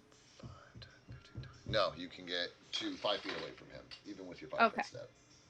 Okay. And then, can she do a perception check on Art to make sure he's good? Yeah, go for it. And then I think is that all I can do for this round? That'll tap you out. Yep. Okay. Actually, I take it back. We're gonna perception check Gundar. Okay. Sorry, Art. No, it's all good. I want to see how close I am to killing him. 12? It looks like the next shot on Gundar will probably finish him off. Mary's gonna shout out, "The bitch is mine!" And looking directly at Art when she says that. Okay. And that's it. Brings us to Big Corb, who did not get the memo and is going to attack Gundar. And Big Corb better miss. Mary gonna be pissed. Yeah, he did. He's rolling low today. So Corb's having a tough time. He's not, you know what? He's not used to fighting in battle with his new, like the weight of his other arm. Like it's throwing off his balance, and he just can't hit anything right now. He's getting used to like fighting in new gear. So he's done skis. Brings us to the top. No, brings us to. I'm not gonna skip Art again. Brings us to Art. All right. Well, sorry, but he's been mocking me now. I feel like I need to show him up. And Mary's gonna be like, "You can show enough when you cut his ears off. He's mine." It's your turn, Art. A little angry ass Mary with her little dagger. No, Art's gonna be mad at him because he got blew up by his bomb. So Art is gonna attack Gundar no matter what. Yeah, Mary but says. Mary got called racial slurs. Well, it's fine. Roll your attack, Art. Do your thing. One at a time, probably, like we talked about. Yeah. 14. 14 plus your 7 should hit. Now roll your second. Is 3. the one? Yeah, okay. So you at least get one hit in. As long as you don't roll a 1, you'll probably do enough damage here, but we'll see. Quick question, why roll one at a time? Because if you roll them at the same time, it'll auto-sort them from lowest to highest. Which, because he gets a bigger modifier for the first one and a negative modifier for the second one, it messes the whole it thing pretty up. much guarantees that all of his stuff, all of his rolls are going to average out at like 10, 12, which is a pretty low average. Okay, Art, what was your final 4. damage to Gundar? 4. Congratulations, you get to kill Gundar. Goddamn. Yes. Our after Gundar has mocked Art about all the holes, Art will then tell him, "Here, you've been making holes in me all the time right now. Allow me to dig you a pit," as he shoves his axe straight in his chest. And as or I can't snatch his coin purse right now, huh? Yeah, absolutely. For flavor, Oh, okay. absolutely. Yeah. You can't check its Art will, contents in battle, but you can snatch it. yeah. Art will then take his coin purse and go up to his dead corpse face, be like, and well, he'll just jiggle it around his face like a pair of keys to a toddler. And Gundar just like gurgles, and you see like little, blood bubbles appear in the corners of his mouth as he like tries to get out a retort but can't before the life leaves his eyes, and he just fucking dies. I'm imagining, because I know, like, you said shoved it in, and I was like, oh, wait, he has an axe. And I'm imagining just basically, like, the Kali Ma scene where in Indiana Jones, where you basically just punched a hole in him. Love it, love it. Mary, do you have a response? You've just watched Gundar fall.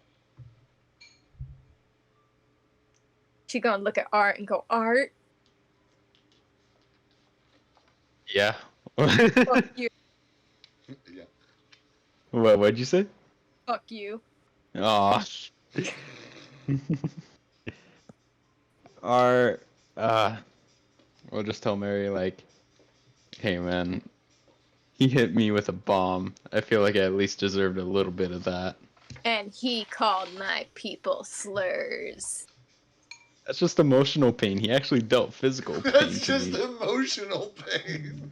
Oh, screw you, Art. Mary might punch you in the balls. Art's got a little Oh. bit of bias. Oh, Wait, man. I have a quick question. Who of these gnomes kind of got semi like they got purple dranked? What? They got purple dranked. Who? The gnomes, or not gnomes, the goblin. I Got them don't. all dizzy. Got them all dizzy. Yeah, Sleep with the sleep potion. potion. Oh. They're up already. They got kicked awake by their sleep. Sleep is most effective when there's not a goblin standing right next to your target to kick them awake again. Oh, okay, I forgot that. I was gonna be like, who's unconscious? I really thought I could get 3 of them. That would have been fun. It was close. But we do gotta keep quite. one alive. Can Mary I shout something out?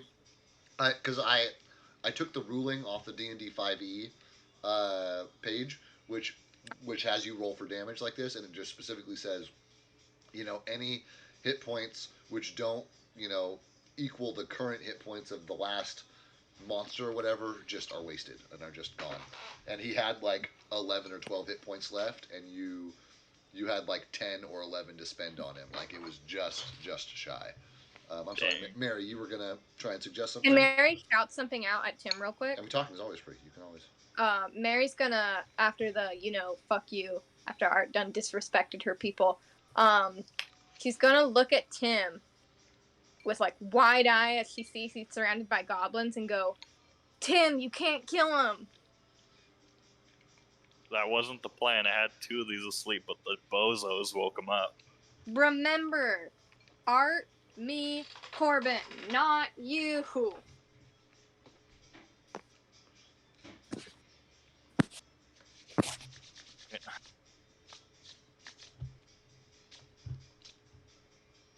If dialogue is over, Mm-hmm. Tim just finished, or Art just finished his turn. So it's back to the top with Tim.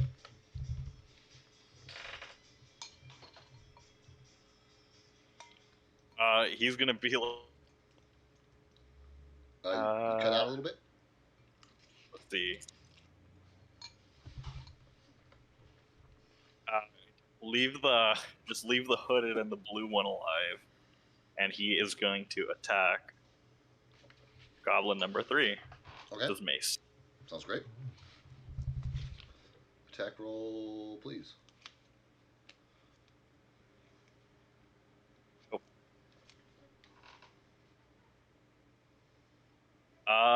21. Yeah, that's a hit. Go ahead and roll your damage. 6 damage. That's nothing to sneeze at. And it's your mace, so you're crushing them. You're feeling goblin bones break under the weight of your mace. Feels great. They're turning into jelly. All of this mace wielding and stuff is making Tim really thirsty. But Wait, not let me guess. He's gonna drink a health potion. No, he's gonna use 5 points of spontaneous healing. I forgot you had that. Cool. Yeah, I was like, I gotta save some of these. Yeah. And that'll be it for Tim. All right. Gobos are up. Gundar's down. The goblins still have numerical advantage. And they're gonna do a perception check. Tim, how many hit points do you have left? About half. They rolled a great perception check. How many hit points do you have left? Oh, 21 out of 37. Okay.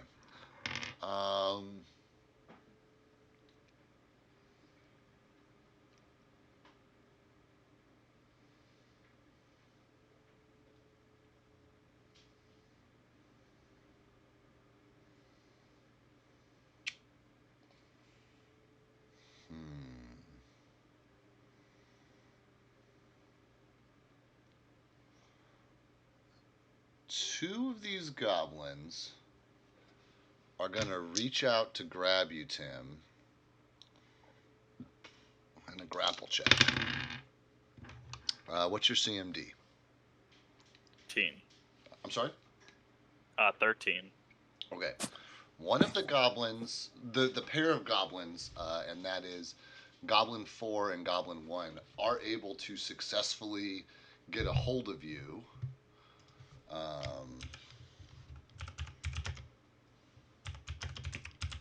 Let me make sure I get this right. There's like a whole flow chart.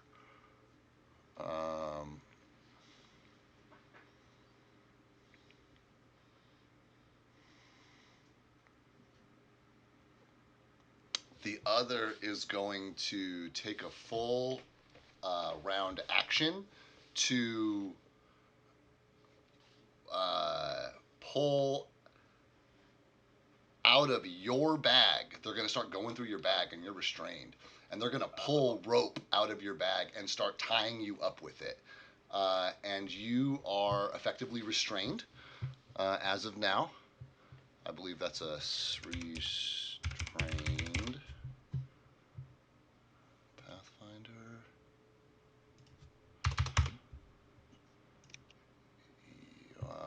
Let's Pathfinder second. Or maybe it's pinned is what they...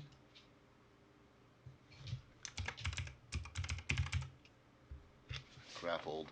Restrained by a creature. Helpless. You are helpless. That's what it's called in here. You are helpless because you are bound. You can basically, what you can do on your turn is you can roll an escape artist check to try to become untied, or you can yell to your teammates, but you do not have the use of your limbs. You will not be able to drink potions or cast spells or swing your mace. Goblin 3 is going to take a swing at Art. Oh, screw. Nat 20. God With a 15 to confirm. What's your AC? Yeah, 15. AC is 15. That is 3 doubled 6 plus 2, 8 damage to you, Art. And Goblin 4 and Goblin 1 is grapple a standard action.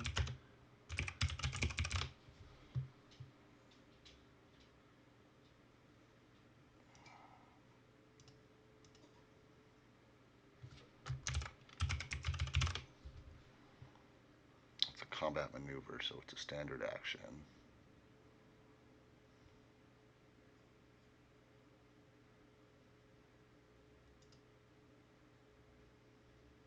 As a standard action. Sweet. Then Goblin 4 and Goblin 1 are going to use their combined strength and movement.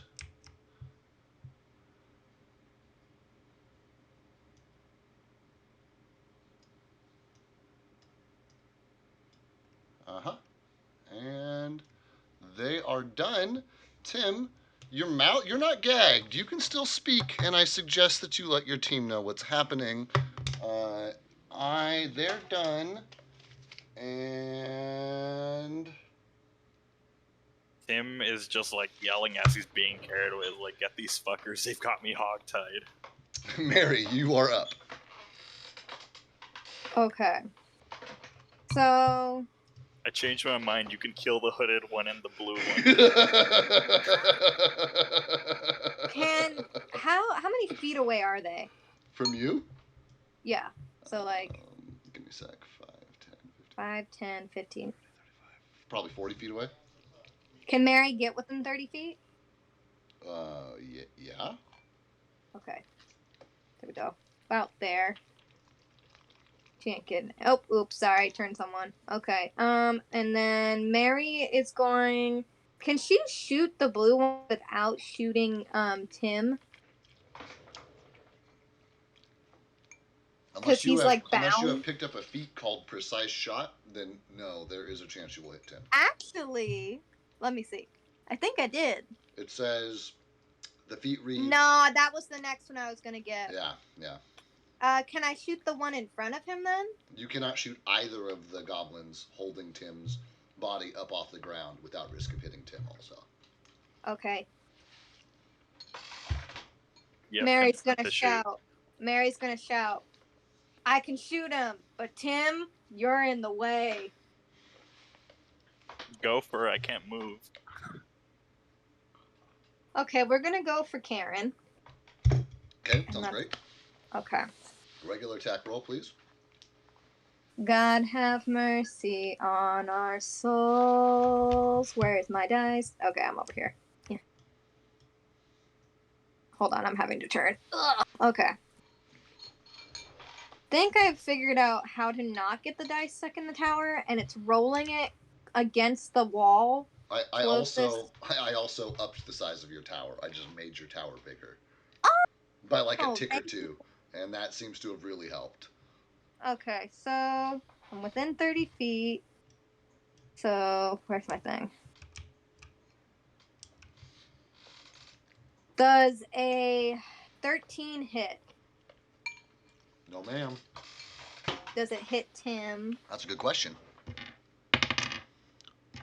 How do we find out? I roll a dice, and it does not hit Tim. You are a lucky person. No. Yay! Okay, sorry, Andreas.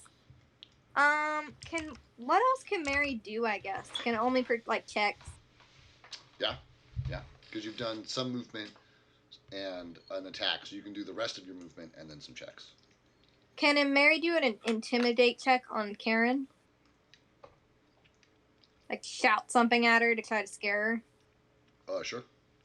What are you shouting and what language are you shouting it in? She's shouting it in Goblin. How do you pronounce that one god's name again? I keep wanting to call him like Hash Brown. Do you want to Hadragash? I'm about to say, do you want to roll a wisdom check? Oh, sorry, I ruined it. No, but it's okay. Okay, at least I didn't go Hash Brown. Hadragash. Okay. I was gonna roll now while I try to think of how I'm wording the sentence. But basically, she's wanting to be like, I know of Hadragash. You're fucked. And kind of laugh maniacally. Okay, give it a roll. This is working great now. 12 plus. My intimidate. So 22.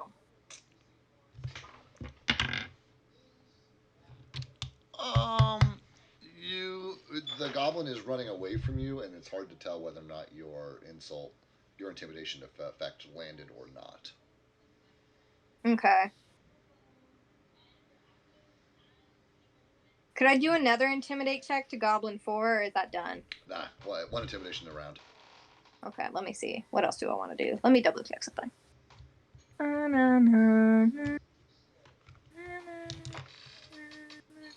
So you can check all you need. I got my spaghetti and my meatballs right now to eat, so. Yeah, I'm just wanting to check something. She couldn't perform one of her spells, right? Because that'd be like an action. Correct. Okay. Can she do like a? Would it be a sense motive to like check on Karen? Get her vibes, see if anything. Vibe check is not a thing in D&D. Okay. Could I do like a perception check to just kind of pick up her facial expression, see if she at least looks worried or concerned? No, because her face is turned away from you, so no. Oh. Because Okay. she's like leading, so she's like looking to see where she's going, like carrying Oh, what half about of this. Goblin 4? He's also they're both moving away from you. Oh, fuck. Okay, I guess we'll look at Goblin 2 and do a perception check on her to see how much damage she's taken. Okay, sounds good. And to Just clarify, you could check these guys for damage if you're trying to see their faces, though you can't see their faces. Goblin 1 and Goblin 4. Actually, yeah, I'll do damage roll for Karen then to see like Okay. what kind of a shot I need Right. to take against her. Great. Cool. Good roll. Okay. 16. Oh, wait, hold on. Yeah, 16. She's Goblin 1. It's pretty amazing that she's supporting any weight at all right now, besides her own, to tell you the truth. She is beat up pretty bad. Okay. Good to know. Okay, that's it. Sick. Brings us to Big Corb, who doesn't have Gundar to worry about anymore.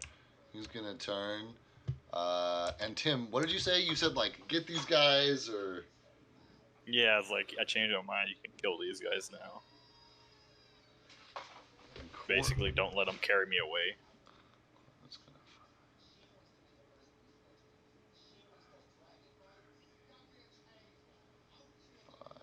Corbin can just barely use his movement to get next to you, but not without provoking an attack of opportunity from Goblin 3, who's gonna nail him for 4 damage.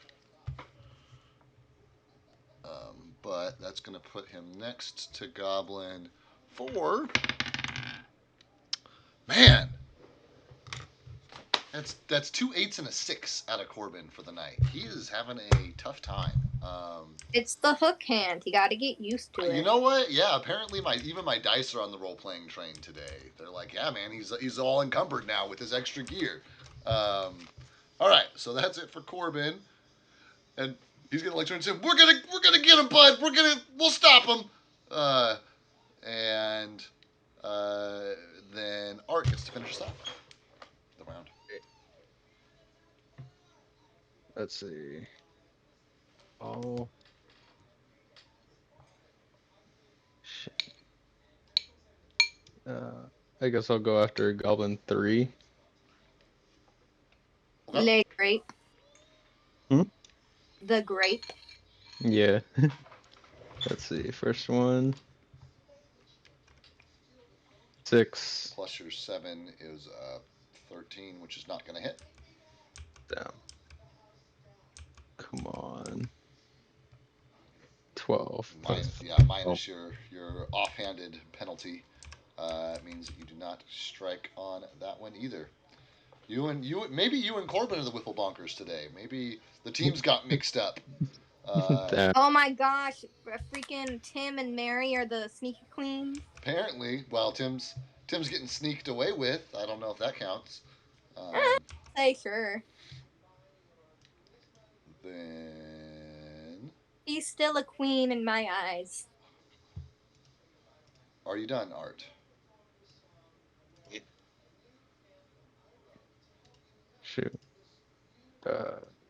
I'll do a perception check on Tim. Okay. What he's doing, I swear if I roll good. 14. Plus your perception. Oh, yeah. I just heard a yeah. Was that from one of you guys or No. no? Oh shoot, I gotta check around my house.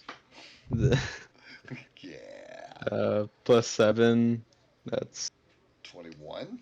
21, yeah. Tim, you're at more than half health, right? Just about, yeah. Yeah, Tim's hanging in there. He doesn't like to like keel over and like die or anything, but he is pretty helpless right now. It looks like these goblins have pretty effectively taken him out of the fight. Oof. Okay. Are you done? Yeah, my turn is done. Okay. That brings us to gobos. Goblins can disengage as a bonus action, which is what this goblin will be doing. And then they're... Actually, wouldn't it have been I know Tim can't do much, but would it have been Tim's turn? Oh, I'm sorry. It is Tim's turn. Go, Tim. Okay, the only thing he's really gonna try is that attempt to he really can't do anything aside from like checks. Yeah, you literally can look around because you're not blindfolded, but only in the direction that you're kind of pointed, and then you can do an escape artist check. Okay. Okay. Escape artist check here, and that's a nat 1. So That's a nat 1. yeah. Yeah, that's not it's not a successful attempt. Yeah, so the final's gonna be a -4. You manage in your struggling. You manage to somehow make the bonds tighter. Damn. Okay, that was it. Oh man.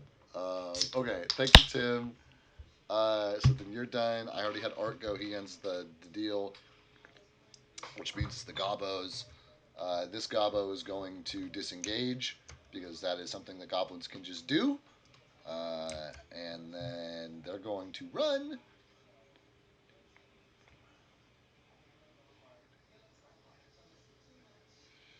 Okay, so they're going to run here. And then they're going to have to roll a check. Oh yeah. Oh my god, how do I handle this? Drop me into the river. Yeah, but what if one of them rolls a nat 20? The nat 20 guy gets a reflex check to see if he saves you. That's what happens there. Are they really about to throw him in the river? Okay, so these goblins, in their haste, because they're running, they are forced to slow down when they get to this point here where this like log crosses the river, and they like start carrying you over, but like too quickly, and one of the goblins like loses grip of you, and it's like the goblin who's walking backwards across the log, who's carrying your like shoulders and head. So he drops you on your head on the log, and you're just like dangling while this other goblin like has you by your legs, and like digs in and like leans backward, and is able to like keep you suspended there. And the first goblin like reaches down and like pulls you up by the arm and like picks you back up again. And they are in the process of making their way across this log with you, but they are not. They're not. They're almost exactly halfway across, based on their movement. Would nearly falling have loosened the binds? Not so lucky, my friend. Not so lucky. This gobbo is going. Both the gobbos actually are going to disengage, which they can do as a bonus action.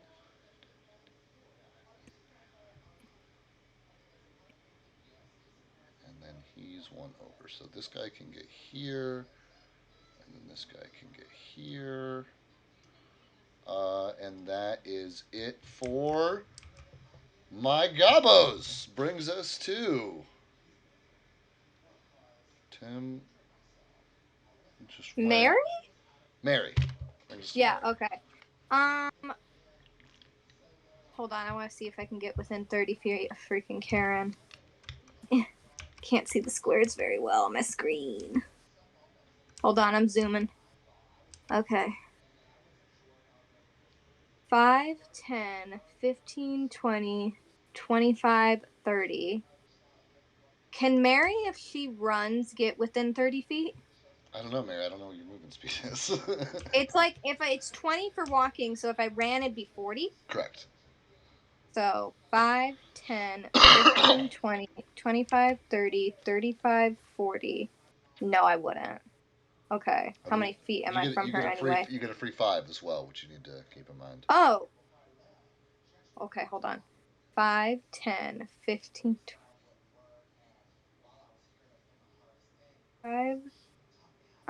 I think I'd barely make it. 5, 10.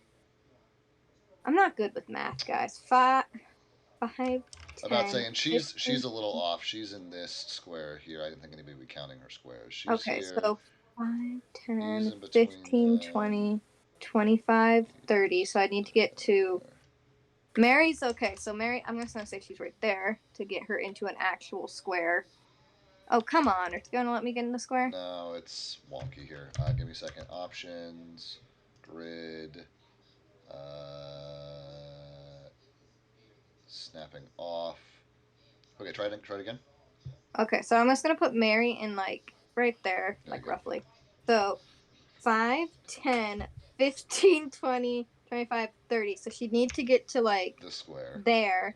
So 5, 10, or 5, 10, 15, 20, 30, 35, 40. So if she ran, she would get there. Yeah, if she ran, she'd get there. Mary, fuck it, she's going to run. Okay. And then she's going to shoot at Karen. Okay. So, D20. okay. I'm going to compose myself. Nice. Nice. Okay. Second burp for good luck. Okay. Dun, dun, dun, dun, dun. Why is there an army of Marys over here? Because I dropped a million bags on accident. I think Andreas made sure everybody had their character. Yeah. Oh, it definitely hits.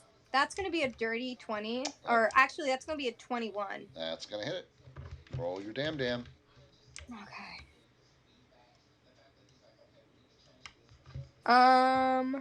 Okay, so 1d6.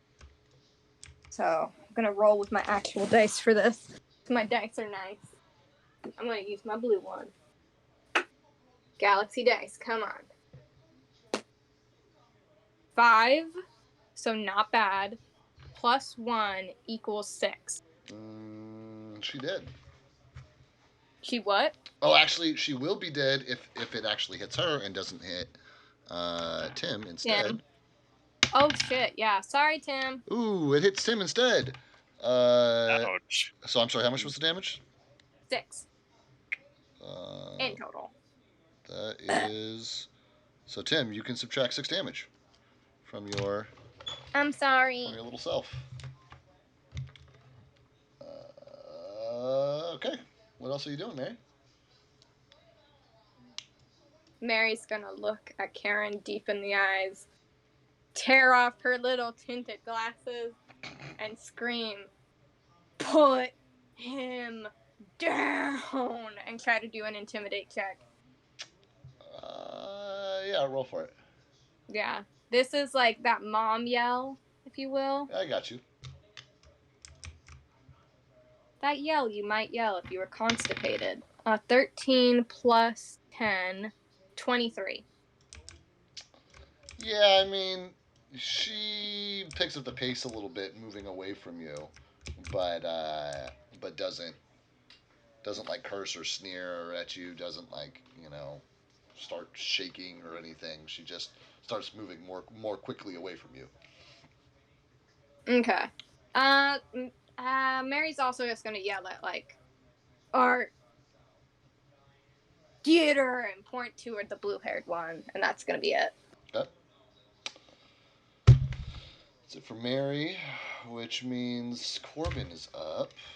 he's gonna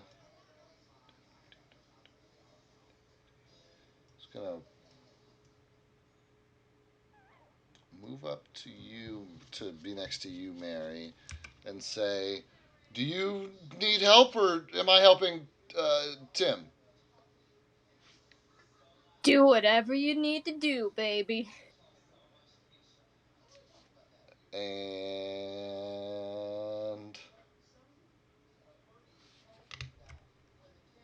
Corbin is going to 5, 10.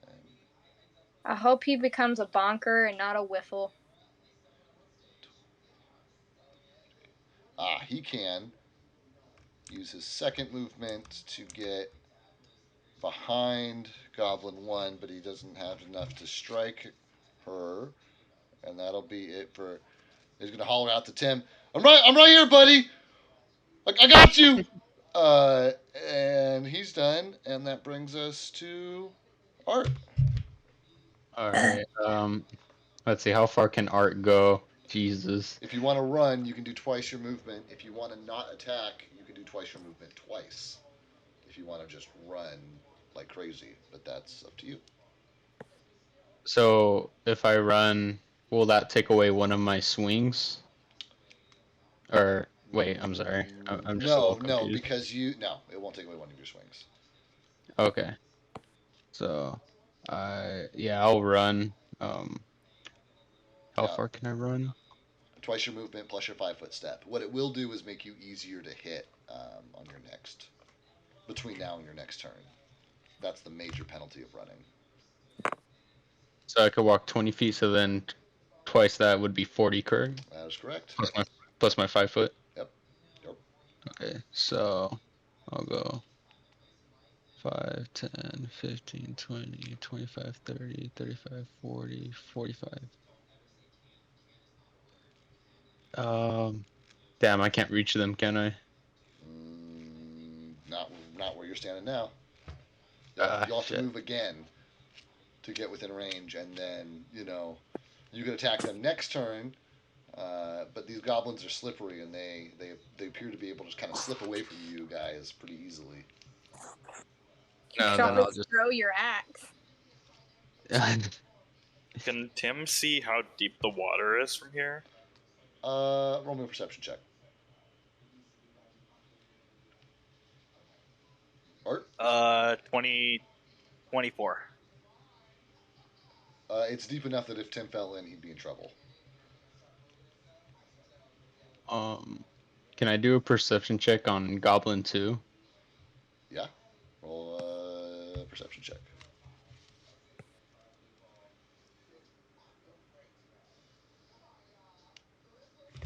18. Goddamn. What?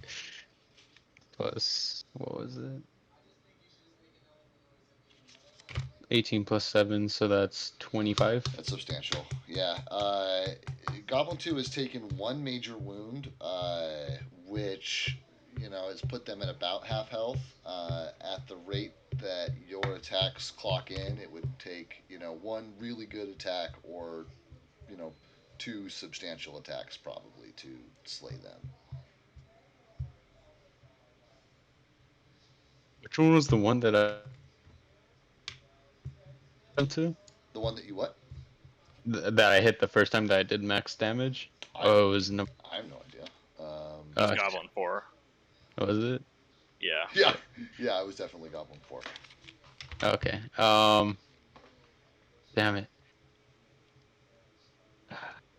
No, I'll be fine. I'm fine right now. I'll end my turn. Okay. If you're done, that brings us back to the top with Tim. Okay.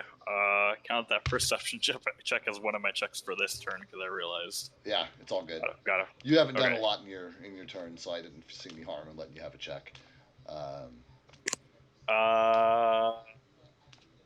Tim can't wiggle or anything. I know that's not necessarily a mechanic, but he can't wiggle to get loose. No. I mean, that's basically what an escape artist check is. It represents your, in any 6-second time frame, your best attempt to free yourself of your bonds. Okay. Tim's gonna go for that again. Out of curiosity, Tim has a -5 to it. What kind of he'd have to get a pretty good roll to get out of this, right? You have a -5 as your modifier. Yeah. Um, Can he even get out of it? I don't know. That's a good call. I might be able to save you some rolling if you're. I have a feeling it was already going to be around nat 20 territory. Yeah, it's a pretty. I mean, in theory, a nat 20 is just, but on a skill check, it's only on a combat. That's the deal. Okay, give me a second. That's dirty trick, disarm, drag, tie up. The DC to escape from these bondings.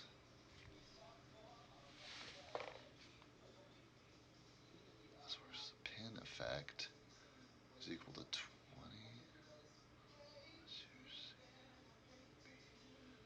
Oh yeah, because to escape it's 20 plus the CMB of the thing that tied you up. Okay, Yeah, so so I mean, for role playing reasons, we can say that Tim is not giving up and he's going to continue to struggle against his bonds and try and free himself. From a practical mechanic standpoint, Tim is not going to be able to free himself. okay. In that But case, after this is like round 3 of you being tied up. At this point, this is pretty apparent to Tim too. So if you wanted to like communicate something to the team, like this would be obvious to him that he's having a tough time. can he like drop his bag? Like on a good roll, can he drop his bag? No, sir. You are tied up. It sucks, and I know it sucks, but that is what happens when you're tied up. There's only like one thing I can do, but that's like that's the ace up my sleeve that if things go really badly that I will use. Are you So gonna suicide bomb yourself? No. Spontaneous healing is a free action, and it, as far as I know, it doesn't need to do anything. So Tim has 10 hit points if he goes below 0 that he can use. Should something happen, that's literally the only thing I can do. can you use it if you go below 0, or do you have to use it on your turn as part of a standard action? It's a free action, so as on his turn he can use it, and if you go below 0, it'll automatically be used to bring you back up. All right, that's cool. That's cool. I like that. That's crazy. The only so like they're sacrificed him, and he's gonna come back. That's wild. It's wild. I All forgot. right, Who's we're turn? rolling escaped for funsies. 11. Okay, next person's turn. Yep, that's Gabos. Gabos are next. Okay, so these guys are going to have to use their regular movement to get across. They've already rolled their check though for balance, so they're cool. So they got to use 5, 10, 15 of regular movement.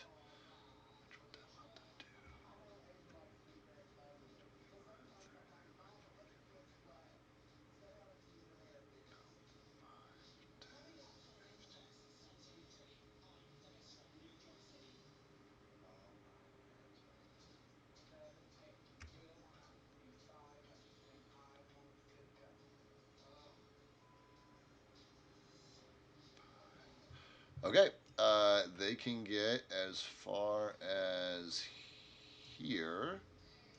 Shit. Because once they get across the log, they break into a run again. And because there's 2 of them carrying the weight, it is a lot easier for them. And goblin number 2.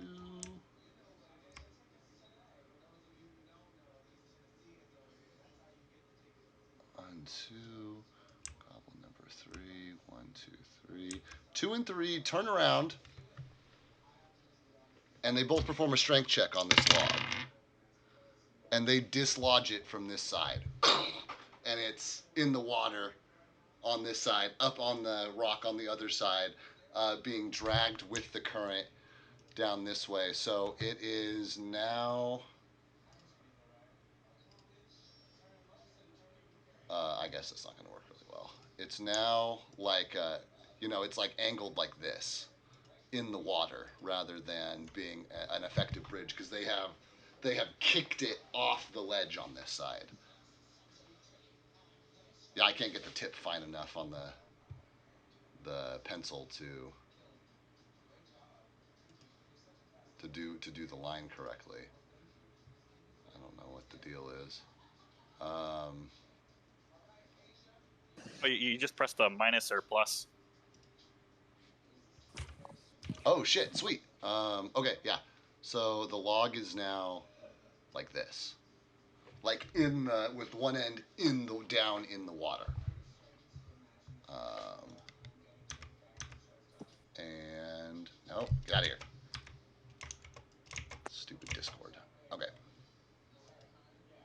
They kicked it. I'm Movement. sorry, you had to go this way. Standard action. They've done the thing. Okay, that's it for my gobos. Brings us to Mary. Okay. Can Mary, like, this is 5, 10, 15. This is in her, like, could Mary run and, like, use her acrobatic skill to jump across the water? She could try. Okay.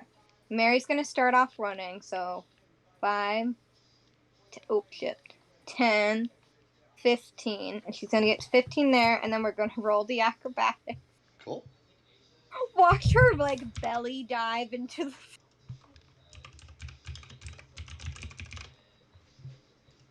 Art, if I drown, can you please save me? Uh, Drown. 10 plus 19. 10 plus what? So 19. 10 plus 9. How tall is Mary? Let me check. I don't know if I ever got an official height. Well, congratulations, you get to decide one now. Okay, let me just look up gnome average height. Pathfinder.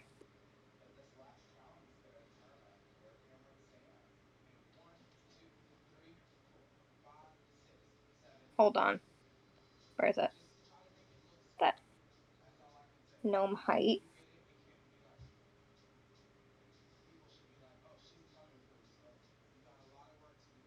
Okay, just for gnomes. Gotta find lady gnomes. I'm pretty sure they're shorter male counterpart. Okay, so let me just roll real quick. 2d plus 4. Actually, no, screw it. I'm gonna say Mary is about like 3 foot. Okay. If your base is 3, you can do double your height, which should be 6, and then you start working on those. So that's 11. Yeah, you make that jump despite the fact that you are a tiny person. Boink! You are on No, the other side of don't. the shore. Can she move anymore or no? That counts as part of your movement. So you started off next to Art, is that right? Yeah, I moved 15 before I got to the water. Once I got to the water, I had gone 15. And then you did another 10 across the water, but it's a jump. It counts difficult terrain. That's 20. 10, 20 is 35. You only have 20 as your movement speed, so you're already into run territory. So that's your whole first run movement, basically. Okay, can I take the. Hold on. How many feet is she from me? 5, 10, 15, 25. Okay, Mary is gonna shoot. And this time she's gonna use that. Hold on. Can she use. Let me check to see if I can use it more than once. I don't think I actually can. Give me a second. Can I use it more than once? Can I use point blank shot more than once? It doesn't state. Oh wait, not point blank shot. Deadly aim. Yeah, I think. Does it say like once a round or once a day or anything like that on It it? just you can make especially deadly range attacks by pinpointing a foe weakness. Yeah, I think you can do that as many times as you want, just once a round. Okay. Mary's gonna do that, so Cool. I'm gonna get my D20 out and bless it with a burp. There we Bless go. it with a burp. Uh I'm huh. gonna start charging up the glow in the dark die. Oh, honey, I hope this saves you and I don't hit you again. If I kill you, I'll buy you an ice cream. This is a 6-month character. I think I just Oh. more than an ice I cream. think I deserve more than an ice cream. Mary, what's your final? Hold on. Oh, it didn't roll well. It like rolled into my foot, so I'm having to re-roll because I couldn't even tell what it rolled. I'm on a bed. It rolled off my table. Final is 14 in total. Does not hit. Damn it. Are you done? Can I do anything? I don't think so. Oh wait, can I do an check? One, because you jumped with your other. Okay. Mary's gonna yell at Karen and Goblin. She's gonna turn her ears into earrings. She doesn't like Karen. Turn her ears into earrings. Oh, I see. Just that's what you're yelling at. Yeah, I mean, you don't need to check. You're close enough. She can hear you. Okay, so like intimidate. No, you are maxed. You have tried your hardest to intimidate her. Ah, dang it, because I rolled a nat 20 for You that. are done trying to intimidate her. That's why you wait to roll until your DM says, go ahead and roll the dice. Aw. Okay. Can I just, I guess perception check the guy in front to see how wounded he is? Because I know Karen's like one shot away from death. Yeah, you can. I don't know if he even got hit. 27. Yeah, he definitely got hit. He was the one that that Daniel critted against in the beginning of the battle. So he's pretty severely wounded also. Okay. I'm good. Cool. Big Corb, who is standing next to two goblins, watching his friend run away. Fuck, what the fuck Just is he saw gonna do? Grandma do a backflip over water. He's gonna react emotionally, because that's what Corbin does. He's gonna try and jump this water, and not only is he gonna flub that shit, but he's gonna open himself up to 2 attacks of opportunity. One of them is not gonna hit, the other one is definitely gonna hit. So Corbin takes 6 damage and falls in the water. We are a ferocious bunch. Then he performs a swim check and manages to stay afloat. Man, I don't know what the hell happened to Corbin. He was all fire like most of the campaign, and now he is all fizzle. Art, you're up, buddy. Your team needs you. All right. Well, if Art were to go through the river, can he run through the river, or is it like deep enough to where it would like? It is too deep to run through. You could always pull a Mary and try to jump through it. Would that hinder my like running distance? A little bit, but not by much. Okay. I mean, so long as you don't let him get away, that's the important thing. Okay. Okay. Yeah, I'll try to do what Mary did. 5, 10, 5, 10, 15, 20, 25. Move me to wherever you're jumping from.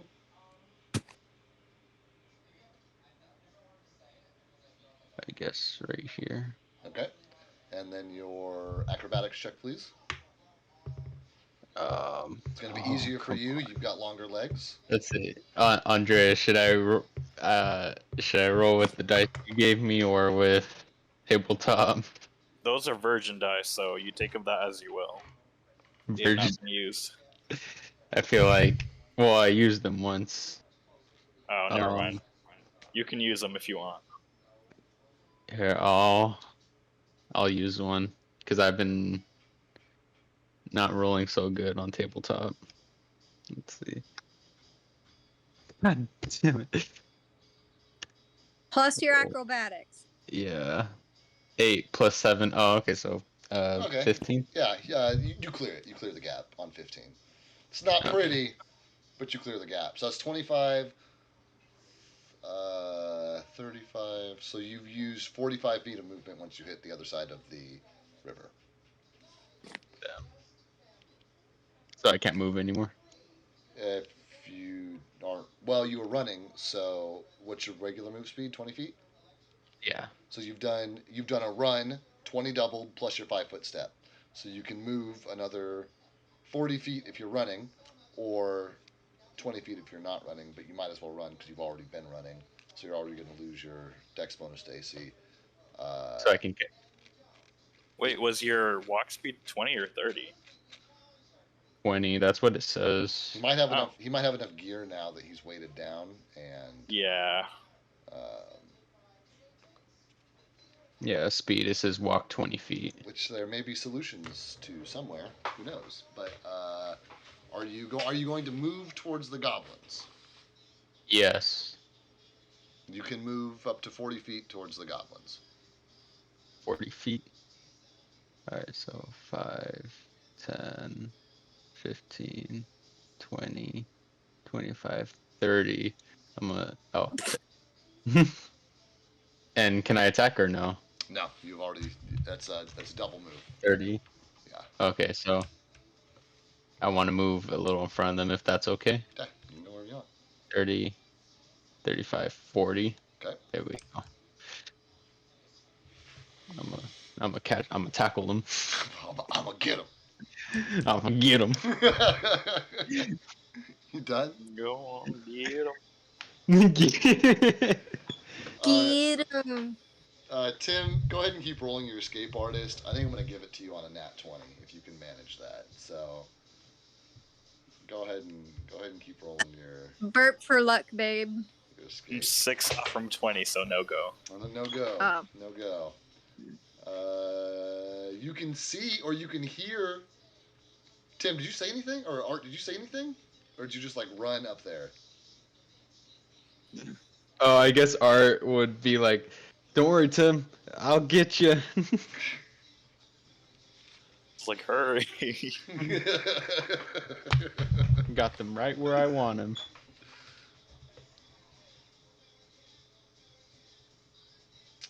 Are you? Tim's good. Tim's good. Art has done all the things he can do in his turn. It's just a gobos. So now I gotta figure out what the fuck He'll these face guys. them. The fuck are these goblins gonna do now? I'm blocking them.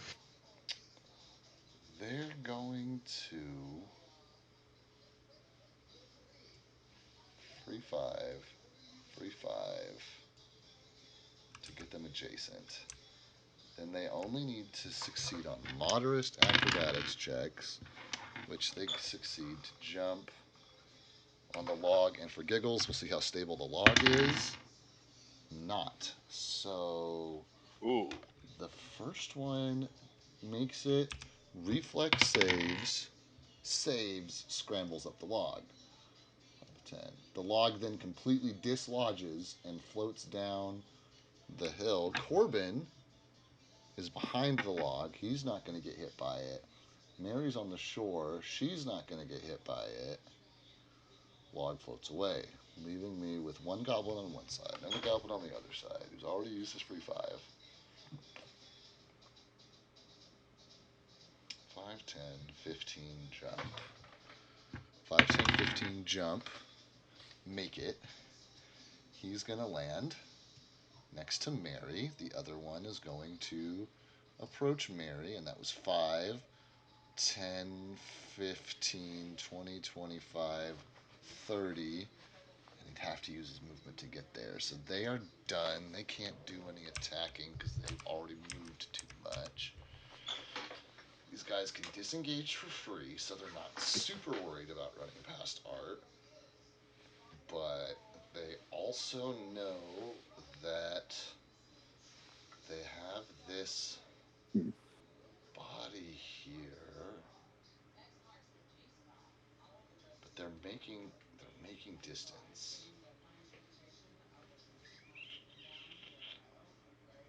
Um,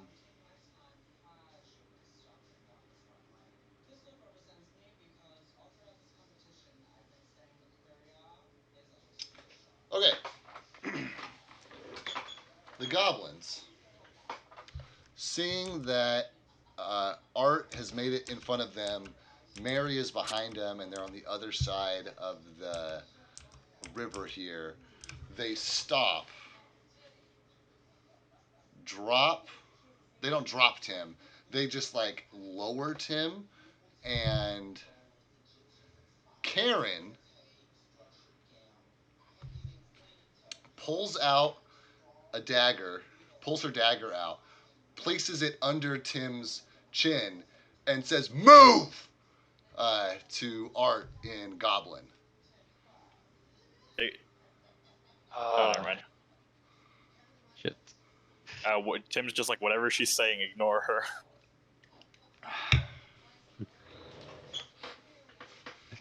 Ah, fuck.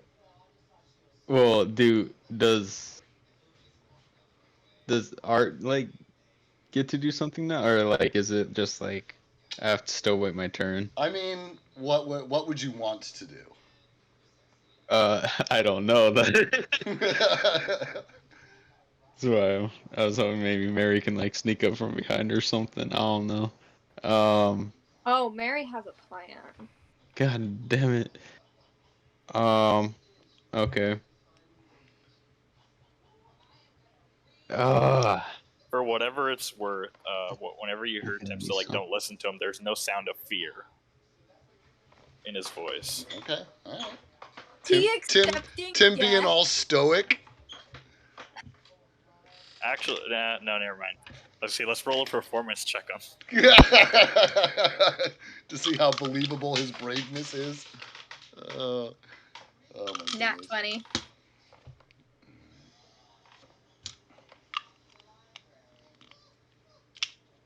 You know, let's roll it. This thing's been charged up. This thing's been charged up. I feel good. Performance, right? Just this. Yeah, that's what, yeah. It's reasonable. Performance or diplomacy? Whatever you want, man. It's your flavor check. Diplomacy to 17. Yeah. Mostly fearless.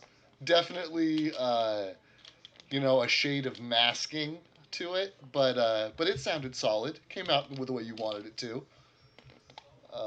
So Art has heard Tim say, "Whatever they're saying, don't listen to them." And this goblin has said, "Move," and is like pressing a dagger. And Tim, you can feel the dagger against your throat.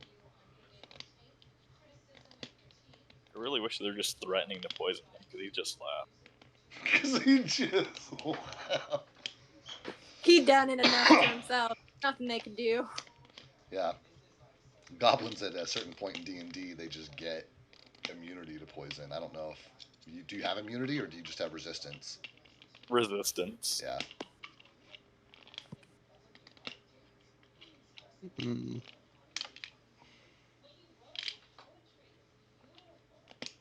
And the goblins are waiting for a response from Art. Okay, sorry. Is the one holding Andreas by the neck directed? Are they mainly focusing on me, or do they mean that like towards Mary? They're like it's like people holding a couch. So Karen is looking at you. Goblin 4 is looking back at Mary. So Goblin 4 kind of like has his back to you, but he's like aware that you're there, so he's like looking over his shoulder at you.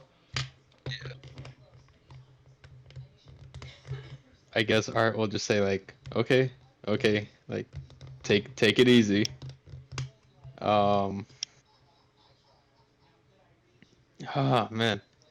It's their turn, so I just need to know if Art is like lowering his weapon or taking a free 5 foot step out of the way, or if he like I just need to know what your posture looks like to the goblins, so I can judge their next move. Uh, I guess Art will move his 5 foot step. Out of the way. Yeah, And the out of the way. goblins 5, 10, 15, 20, 25, 35. Uh,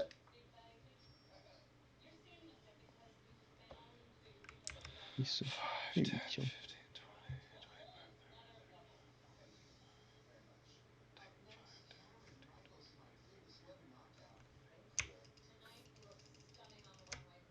Dang it.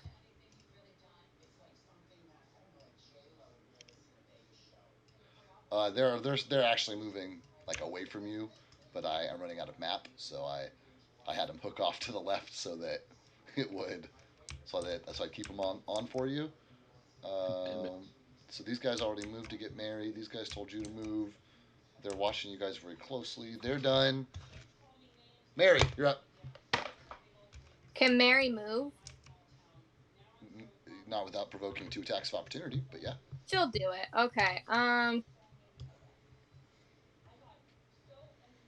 If she runs, what does that do again? It makes her. Doubles your movement. So you have 20 feet of movement normally. If you run, I'd you have get 40 feet of movement. And then if you don't attack and you move again, you can move another 40 feet. Okay, but then do I become flat-footed? You become flat-footed if you run at all for even 1 second of your turn. Oh, okay, yeah. It doesn't matter for Mary because her regular's still flat-footed. Okay. So Mary's going to run 40 feet. Which is crazy because you have a pretty high dex as a rogue, right? Well, I have a +1. It's because she's old. I see. My total of the AC is 15, but if you're a rogue, flat-footed stays the same. Interesting. So. Okay. So Where can she go? I don't know. 5, 10, 5, 10, 15, 20, 25, 30, 35, 40. So, like, would this be the. Like, there? Yeah? 40 plus your 5-foot step. Yeah. So if you want to still attack, that's as close as you can get. She's going to, for the last attempt, try to shoot this dumb fucking Karen-looking ass goblin. Cool. Love it. Don't worry, honey. I'm gonna save you. Aw, heck yeah. Nat 20. Roll to confirm. I'm sure it won't matter, but roll to confirm. Technically will, because like if it hits Tim. Oh. That's a good point. 16. I'm about to say it's a deadly shot, but the question is who is it deadly against? Oh, wait. I didn't even add my thing to it. The 20 plus the 7. So the 16 It plus doesn't. It doesn't matter if you roll in that. That's okay, why you didn't 21. because it doesn't matter. That does, as a matter of fact, hit Karen. So I roll my roll your half damage. die. Okay, I'm just gonna roll my damage on the Pathfinder. And then Do I roll it twice or no? No, you roll it once and you double the number on the dice. Oh, okay. Wait, no. You guys are playing by new crit rules, right? Yes. Okay, so you roll it once. Okay. 1d6 plus 1. 1d6 plus 1. Where's my die? I'll just roll it on paper then, because at this point, I thought I had to roll a bunch of die. No, it's 1d6. Or 1d whatever that you double. 5 plus 1, 6. The 5 is a number on your dice? Yes. So 5 doubles to 10, plus 1 is 11 on a crit, which is more than enough to kill Karen. Nice. Karen's down. No more complaining to the manager, bitch. This is Mary's moment of like, I am the manager. Okay, can she intimidate, like yell at that, try to do an intimidating yell at the guy carrying Tim? No, because I think you've already tried to intimidate him before, haven't you? I think once. Yeah, once is enough on the intimidating. Okay, let me see if I can do anything else while I'm here at least. I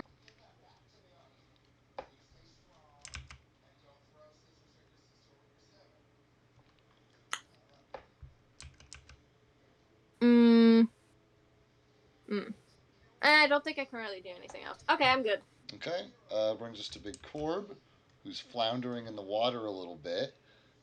He is going to let the current carry him downstream a little bit. He sees those goblins, which he is not interested in climbing on board next to them. 5, 10, 15, 25, 30. Clamber on land. Swim check. Took him some time to get there. Uses a lot of his turn. And that's it for Corb. Art, my man. Oh, oh boy, oh boy. Alright, Art is gonna charge full force at Goblin 4. So, 1, 2. Oh, wait. Shit. Oh, I was staying right here. 5. Or, yeah. I'm just going to keep 5, marking it, so if you have to recount, then you know where to come back 5, to. 10, 15, 20, 25, 30, 35, 40, 45. I could hit him from right here, right? 45 your move. So, yeah, Alright. Alright, here we go. All right. It's my time to shine. Do it.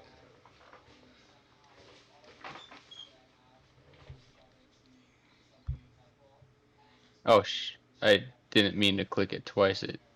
It's okay because you disconnected anyway. So Oh, we wow. didn't get any of the rolls anyway. So just come on back and take your roll one at a time, style. Okay. I was wondering why it froze up on me. Okay, there we go. It just said I was disconnected. God damn it, that's like what, the 4th time now? I know, and it's only you who is getting disconnected. So I'm really Yeah, I think curious. that's a tech thing on your end, Daniel. Yeah. Because I know for some sessions, like it was everybody, and in some sessions it seems to be more like single person focused. But I don't know. Anyway, man, Right. whenever you're around, Okay, here we go. first roll is +7. Why is it telling me roll in progress? Oh, it could be glitched because it knows that you started a roll and then left the server. You might have to Yeah. close the client out and reopen You just it. use a I was about tower. to say you can do a tower or do a home roll, whatever you want to do. I'll do home roll. Here Okay. we go. Okay, first roll. 11. +7 is 18. That's a hit. Roll your second because you're doing 2 anyway. 15. That's minus your bonus does not hit. So you get 1 hit on G2, G4. G4, roll your damage. Go. Ooh, 5 plus 1, that's 6. That's enough to kill G4. Nice. Thank you, dice. Any way in particular, or are you just cutting him down? Oh, yeah. Oh, yeah. I started off with the max damage. I guess the way I see it is Art is just charging, both axes in hand, just charging full force at this goblin, and then he's just gonna raise both and just take it down in one swift motion. Love it. Yeah, that is a good way to do it. He's dead. Flipping him. And are you done? Um, I guess I'll do a perception check on Tim. Okay. Oh, I still can't do it. So let's see. 8 plus perception. 8 plus 7, so 15. Tim, hit points. Uh, 15. Yeah, I mean, Tim will live to see another day. He's not at any risk of dying now. He's pretty badly wounded. He could use a nice long rest, but you got to him in time. He's okay. All right. Are you done? Then, oh yeah, I'll end my turn. Sorry.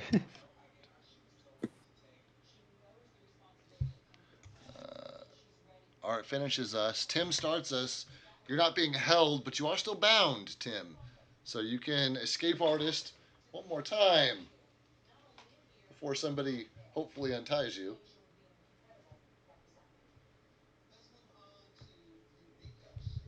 Uh, Tim is going to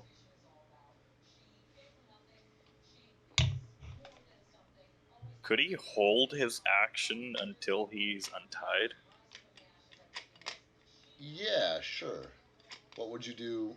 What would you do once you got untied? Once he gets untied, he is going to get up and sprint towards the other goblins.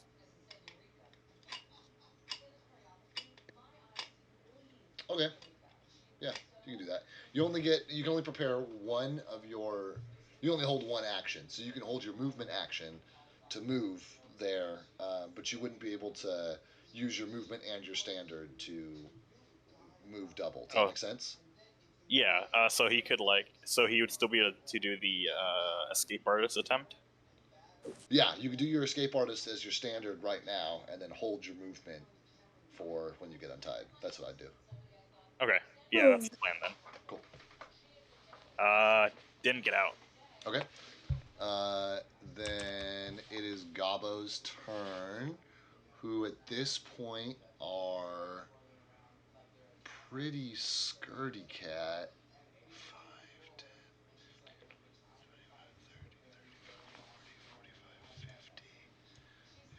60, 1, 2. And they are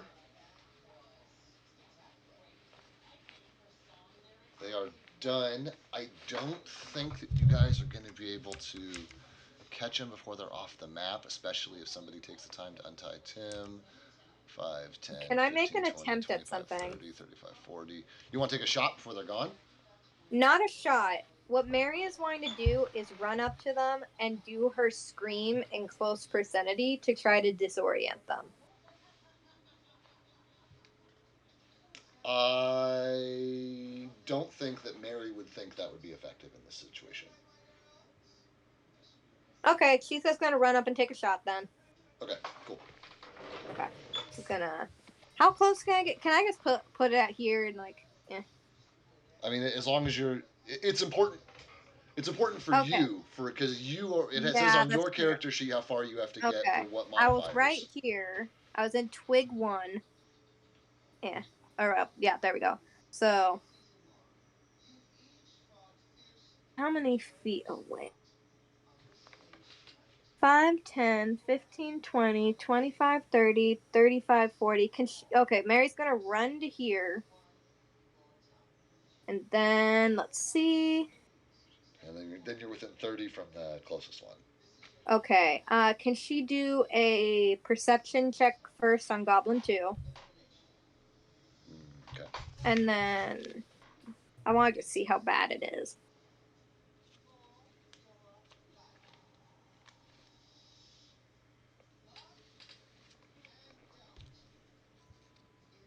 $20?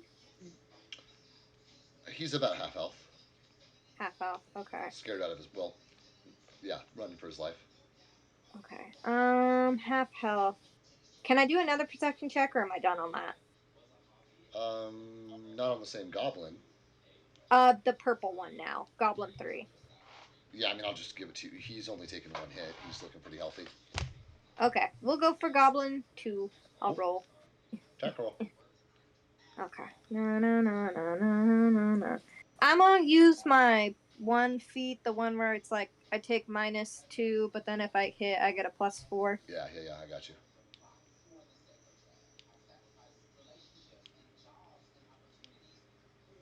Eight plus. I'm within 30 feet, right? Yeah. Yeah. 1, 2, 3, 4, 5. So 13 in total. That is a miss. Oh wait, hold on. Yeah, 13 in total. That is a miss. Ah. Are you done? Yeah, I don't think I can do anything else. I think I'm done. Actually, no. Mary's gonna yell at him and be like, "We can untie Tim later. Get him!" This is as close as Corbin can get on one of his moves. He can move closer on a second move, but he's not going to be able to get there. So he's going to be done. And then it's Art finishes off the order. Yeah. Yep. Him just like, get me now. Yeah. Well, I don't think Art's gonna be able to catch them in time. So yeah, Art's just gonna untie Tim. You use your standard action to untie Tim. Yeah. Cool. And you still have a movement action, but you're right. You're not going to be able to close all that distance, even if you ran. Yeah. So. But congratulations, Tim. You're untied. You get a turn. Nice. Would he have been able to use the held action? Or is Yeah. that... Yeah. Move. Run and drug them. 30, 40. And then now it'd actually be starting off his turn, correct? Assuming that Art is done. Okay. He also technically has his movement if he wants to use it. Ooh, how much can I move? Probably exactly as much as Tim. So I just put yourself one tile behind him. Oop. Cool. Now it is Tim. Your turn. Proper. Okay. Tim is going to sprint another 40.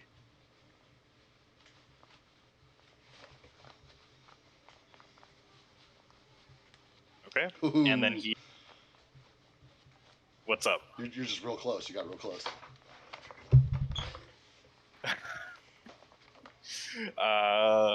He is going to use another one of the sleep spells. Okay.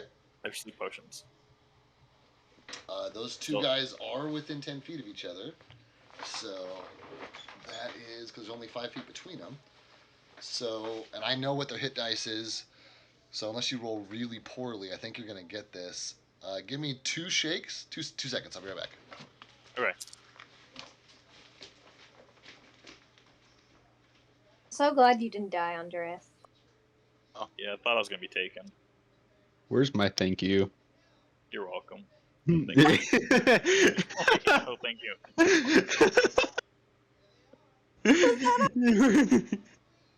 Oh my god, that was funny. Wait, was that on purpose or accident? That was reflex. That was not on purpose. That's great.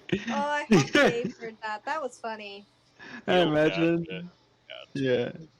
I just imagine like that's something Tim would actually do. Like he's just kind of like You're so welcome. shooken up and like. We'll call that canon. We'll call that canon. That Art, before he started running, he was like, "Where's my thank you?" And then Tim's just like, "You're welcome," as he's like running toward. Just like what the fuck. I think that's a really good canon there. Oh man, I almost made it to the end. I was trying to get to the end of to the end of combat, and I couldn't quite do it. Okay, so That's great. rolling your attack damage, right? Is that or your? For a second, I wasn't sure if we were gonna be able to get out of this, but we're doing pretty good now. You know, as long as you guys are sweating, then I'm doing my job. All right. Oh, did you hear what happened? No, I didn't. Andreas, tell him.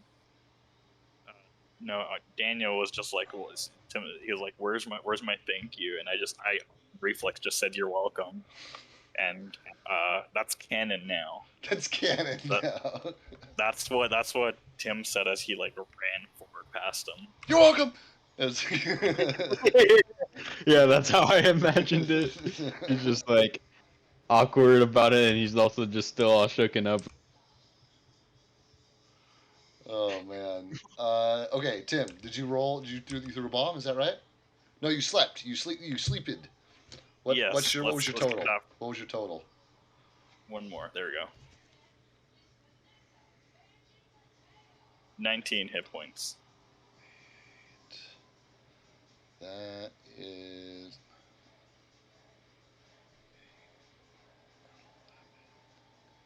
That's enough that they both need to roll a save. Save is 16. Yes. 3 succeeds, 2 fails.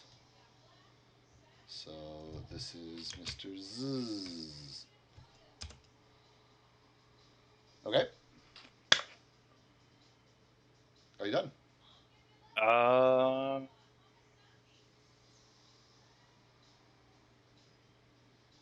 And kill Grapey.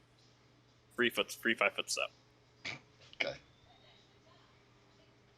And he can't do anything else, right? I don't think so. Aside from checks. Yeah, then Tim's done. 3 is going to tear off into the forest and run into the densest portion of it. causing you guys to lose sight of them momentarily, which does mean you're all out of combat. Congratulations. It's free action. Nice. Okay. Mary is going to. Can she run after them and do a survival check to try to track them? Sure.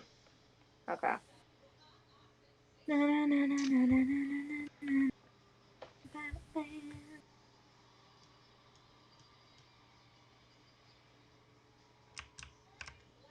14.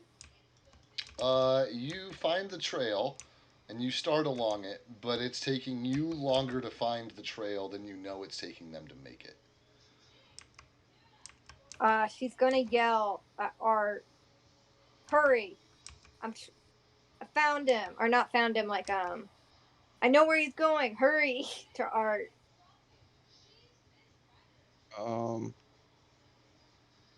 I guess Art will run up to them and try to help Mary track it. Okay. Tim? Tim is going to tie up the that one goblin that's right there and gag him. Okay. He is now helpless. I don't need to roll anything, do I? No. Okay. And then he is going to. He's also going to basically remove all weapons and stuff from them. Okay.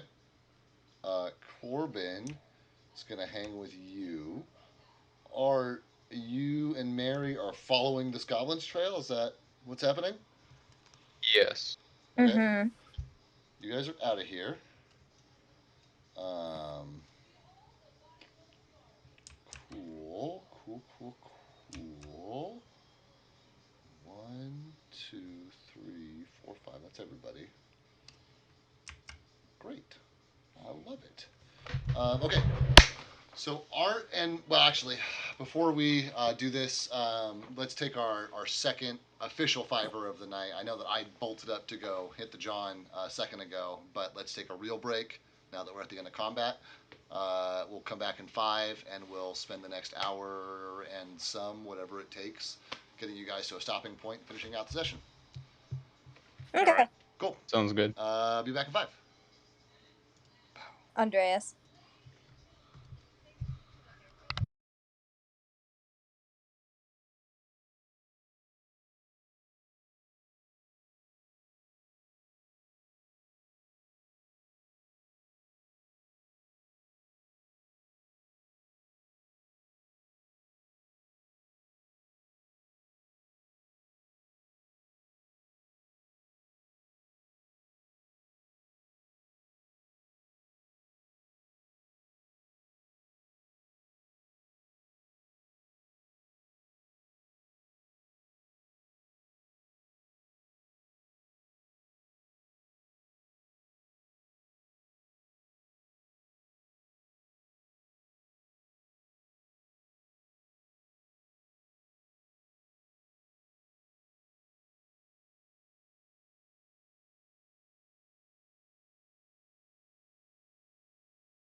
or Me too. 3, the third option, because we moved the cat tower closer to the stairs, and so Ren might have actually squeezed through the bars and managed to get on top of the cat tower where we put the food at. Which that's probably the most likely option. Honestly, yeah. You got So I don't. tricky cats. No, I may have a that may have ate all my cat's food. Whoa. Okay. But I'm not so sure because I didn't witness it because I was up here the whole time. Yeah, I hear that. So hopefully he's okay. I I don't saw a think video of a guy and he looks exactly like Dave. I have one of those faces. That looks like other faces. Okay. Are we all back? Yes. Yeah. Okay. Sweet. So you guys have finished all this. Tim has taken the time to tie up Goblin number 2, and Corbin has, we'll say, assisted him in this process. Mary and Art have taken off after the goblin who went tearing off into the forest, and they are hot on that goblin's trail.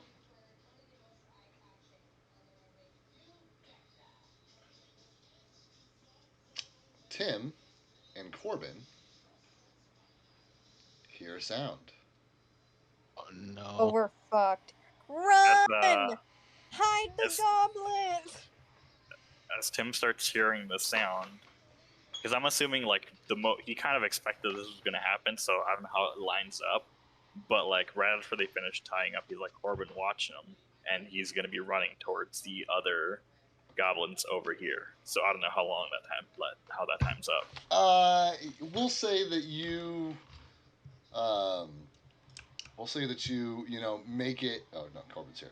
We'll say that you make it to the goblins, or the within a few steps of the goblins, and the whole time you're hearing that distinctive tearing sound, and you're like shielding your eyes on the right hand side from the.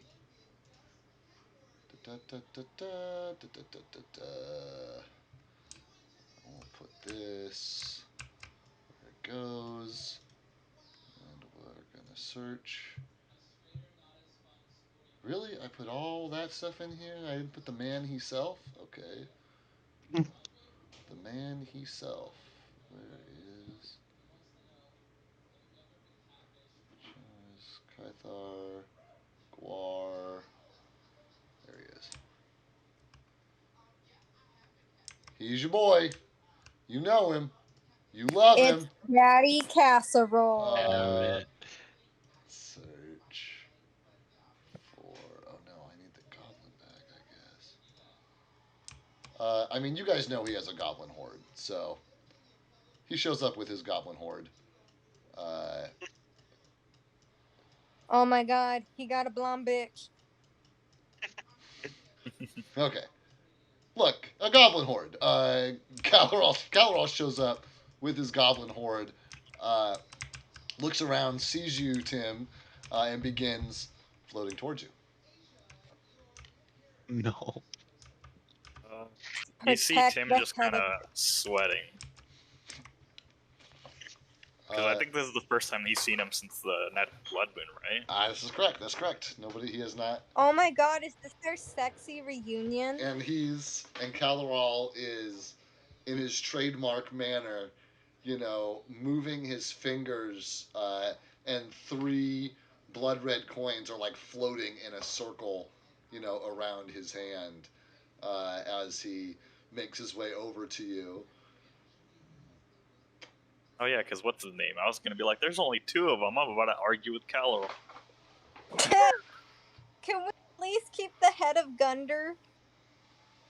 Gunter, whatever his name is. Gundar. Mary Gundar. is in no position to plead with Tim.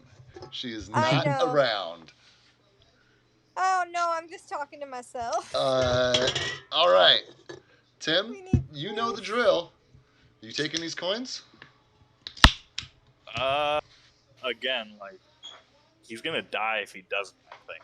I mean, So it's Tim's call, as always. he's gonna reluctantly hold out these coins or And hold out his hand. Oh God. and Calorol will, you know, and you watch as the coins float over from his hand to yours, and you know, as the moment the coins hit your open palm, his goblins scatter, and you know, two of them take these. Another, you know, you see a couple of them like clamoring, like you know, doggy paddling awkwardly across the river to go like get to the other body. And like doggy paddling back with it. And then you hear Corbin's voice say, "Hey, no, that one's not dead. You can't take that one. Hold on." And you look over and you see four goblins that are trying to like pull the tied up goblin who's now awake. Pull the tied up goblin away from Corbin, and Corbin's like, Art or Tim, Mary, somebody, With this, Tim is going to tell Caller, well, like, that one's not dead. He's ours. And Calorol turns to the goblins and says, "Oh, is that right?" And like turns and makes eye contact with the goblins, who all pull out daggers and like brutally murder this goblin right in front of you guys, like all tied up and everything. And then all four of the goblins like run over and like put their hand out, and Calorol like you know pulls another gold coin out of his pocket, splits it into four separate pieces. You watch them all float out, and a quarter of each of the coins falls in each of the goblins' hands. They like greedily like snatch it up and like throw the corpse with your rope on the pile with the rest of the goblins. And then Calorol turns back to you and says, "Not anymore."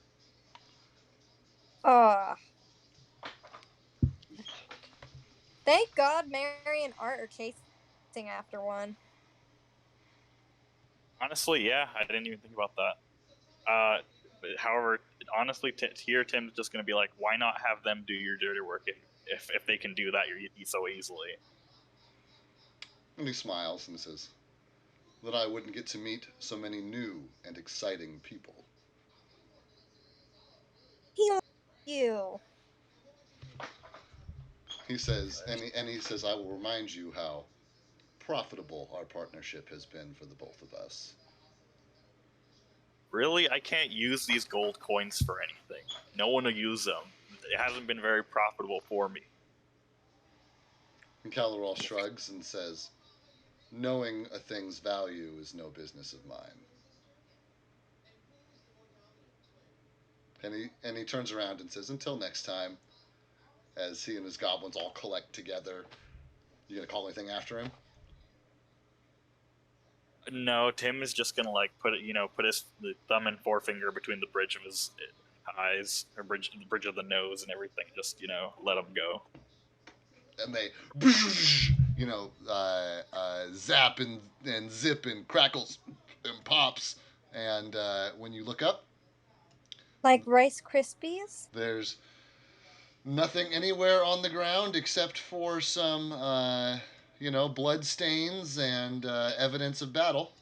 But no Calorol, no goblins, No Gunter. no Guntar. Or whatever his name was. Gundar. Gundar. Gunter's close enough. He was Gundar the Goblin Trainer. Okay. Art, I never had you roll a survival check. Roll a survival check.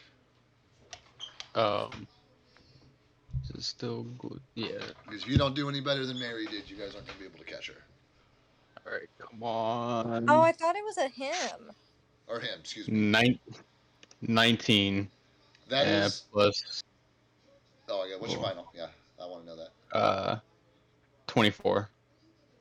Yeah. Art's got longer legs and didn't take. Did you even get hit in that battle one time? I don't think you did. The battle we just had? Yeah. Yeah, I got hit multiple Oh, times. did you? Okay, well, Yeah. you have the most hit points out of your party then, and are able to shrug off said damage the best. Roll me a CMB check, please. So roll a d20 and add your CMB to that number for grapple. Oh.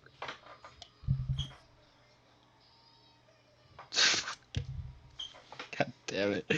It's not one.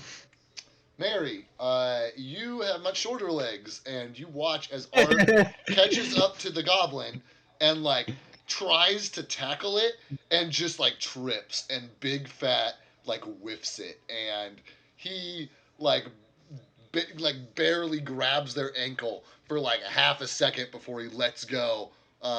Losing all of his momentum. Laying splayed out on the ground. However, it did hold the goblin up just long enough for you to have a chance to tackle it. Please roll me a CMB check. CMB? CMB. B as in boy? B as in boy. D20 Okay. plus your plus grapple for Okay. CMB. B as in bad bitches. Let's do this. Oh no! Oh, it went out of the tower. Oh no. That happens multiple times where I go to roll it and I just like bonk. That's not bad. 13, 14? Plus Mary's fat ass. Does it hit? Mary is able to. She's very lucky that the thing that she's trying to grab is a goblin who is the same size category as her. If it was a single category larger, she would not have been Yeah. successful. I might But say it's she Mary's is. thickness that gave her the advantage. It's her thickness. She is just barely able to grapple this, and she is. It is not tied down, but she is holding down a goblin who shrieks at her in response and swings her dagger at you for just 14 hit. No, it does not. Then she does not hit you. Are you gonna Wait, maybe? is this a he or a she? He, it's he. Is this It's a he. I keep saying she. Okay. You know what? No, it is a girl because it's already a girl in my head. It'll be easier for me to keep it that way. This is a female Okay, goblin. so can we just pretend it's purple girl? Whatever you want it to be. It's a female goblin Rapey was great. who you have a grip on. Art looks up like from his belly flop on the ground to see you like struggling against this goblin. Like you have control of it now, but you may not keep control of it. This is the moment. Can Mary use her scream directly into the ear, not to like kill, but to like disorient? You know, like when if like a loud noise goes off in your ear, it can make you really dizzy. No, I don't. Okay. It's like I don't know how to explain it, but when you have a really loud noise like an air gun next to your ear, or like if you get shot really close to your ear, it can make the loud noise can affect your hearing and it can cause you to become dizzy. I don't know how to explain. Yeah, and I don't think that translates into game mechanics super cleanly. What she So was wanting to do was scream to kind of like disorient her by being so close to the ear itself. yeah, I mean you can. I think it's more for flavor at this point though, because you've already got her grappled, so she can't go anywhere anyway because you grappled her. Mary's gonna do it for flavor. Why not? Yeah, yeah. So I mean, For yeah. funsies. She's just gonna banshee scream into her ear, and hopefully that also lets the boys at least know roughly where they're at. I think we settled that it was the same as like a lion's roar or something. I think that was at our last level. I'm not sure because I'm level 6 now. Let me see. Ghost sound. Let me just look it up. Pathfinder. I'm about saying you guys are in a pretty dense forest. I don't think the guys are going to hear you. Is what I'm getting at. Okay, let me see. I think it like there was a thing on the page where it like tells you what it is based on your level. Yeah. So the volume depends on your level. You can produce as much noise as 4 humans per caster level. Um, the noise this ghost sound makes. A roaring lion is equal to 16 humans, while a roaring dragon is equal to 32 humans. And you can Okay. do 4 humans a level. You're level 6. 6 times 4 is 24. So you can do somewhere between a roaring lion and a roaring dragon. But it's still centered on the ground where your voice is in the forest, and trees and shrubbery do a great job Yeah. of blocking sound. She's just gonna banshee like the high pitched scream and right into the ear. Cool. Scare the shit out of a goblin. Yeah, it will. It will do that. Art, you're still laying on the ground, bud. What are you doing?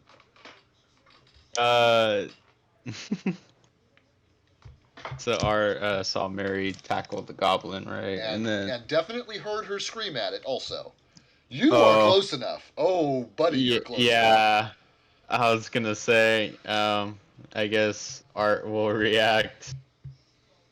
I guess catching the first part, but like covering his ears or the best he can. Yeah, yeah. Yeah, while still on the floor. Okay. So, Mary, you have this goblin grappled. You've screamed at it.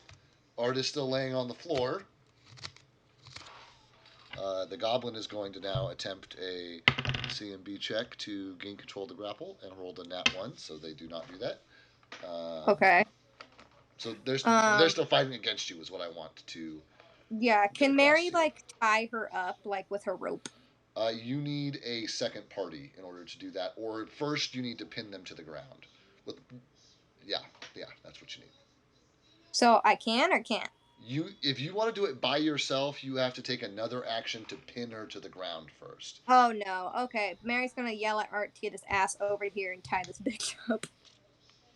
Alright, then Art will uncover his ears, get up, and then go over to tie her up. Sounds good. You're going to use the rope out of your own bag, presumably? Yes. Okay. The only rope that is in anybody's bag at this point is Mary's, for whatever it's worth.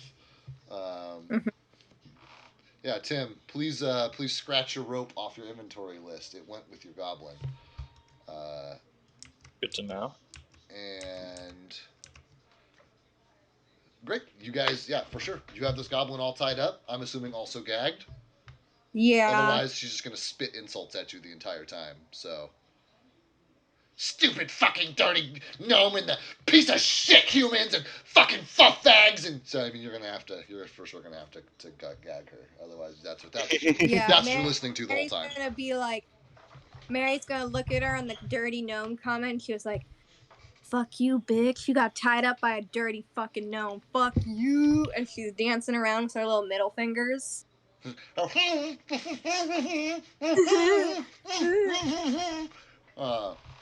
Yeah. And then she's just gonna look at Art and be like, "Let's carry her back." And I guess like, can Mary help Art carry her? Or would it just be more effective just Art the goblin move? because you guys are different sizes. It's very awkward for. Like if this were something that had like a large tail that you could help keep off the ground, you could help. But otherwise, Mary's a little too short to help out in that case. Art's Okay. got it.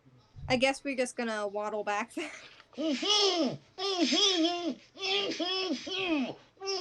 Mary's gonna look at her and be like, Hagergash wouldn't be too happy, would he? We know all about the blood moon, baby. Uh-huh. Learn what she's like dirty super, fucking gnomes can do. She's super riled up. She's way riled up. You guys make your way back after, you caught her relatively quickly, after 15, 20 minutes of pursuit. But that was running full speed, and then you had to tie her up and walk her back. So, we'll say about 45 minutes after the initial battle, you guys reemerge from the tree line. Tim and Corbin, what are you guys going to do in that time? You guys are probably going to have, you don't know this, but you probably have about 20 minutes till they reemerge. Tim would have definitely spent the first bit of it just like pacing back and forth, being like, "What the fuck? We were supposed to. I was goblin." So he is like not necessarily doing anything, just stressing out over the situation. I Okay. think after a bit, he just sits down by a rock and waits for them to come. And Corbin like comes over and like sits down awkwardly next to you. He doesn't like say anything, but he just like kind of reaches out an arm and just like gives you like kind of a stuttered pat on the back, and then he pulls his hand awkwardly off your back and just like sits there next to you. Was it hook hand or a regular hand? Did I feel metal or hand? Let's see here. He sat on your right side, so you felt a regular hand. Fuck, what hand is gone on his? I made it model accurate so that I could keep track of it. It's his right hand. His right hand is gone. He sat on your right side, so you still be a regular hand. Be a regular hand. Okay. He just like looks over. Tim just looks over, gives him a nod, and just like is waiting there. Honestly. Okay. Then Mary and Art reemerge from the tree line to see Corbin and Tim just like sitting. Tim looks super dejected, and as soon as Corbin sees you, he like kind of lights up. He's like, "Hi guys, we've been waiting." What? Oh, go ahead. We've been catching goblins, so Tim, do your thing. Knock her out. It only lasts for. It's only useful when we're fighting. What? You You gotta don't have anything to like, make it delirious or something? see. Does Tim have alcohol on it? Does Tim have like a freaking what's that daybreak drug? Roofies? Roofies. Yeah. No, he does not have roofies. Jesus Christ. Tim does not, unfortunately, does not have any Tylenol PM or any alcohol. Tim. Although on that note, it's a little bit off topic, but I know that we had talked about you wanting to track components, and you just learned sleep. So wherever you have your notes for the sleep spell, please also notate that the material that it requires material components, and those can be either fine sand, rose petals, or a live cricket.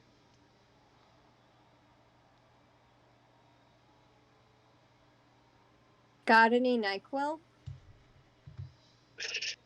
But speaking of the thing that Mary's asking you about,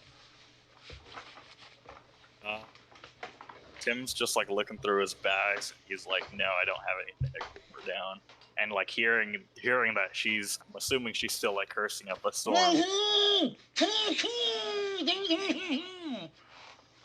Like Tim's just like, well, I mean, you could put a sock in there to make it harder for her to yell, but otherwise we're gonna have to deal with that. Art will just be like, I mean, I'll deal with it. I'll just keep carrying her. Do I What have about to? if we just knock her out? Like Corbin's staff to the head would probably do it.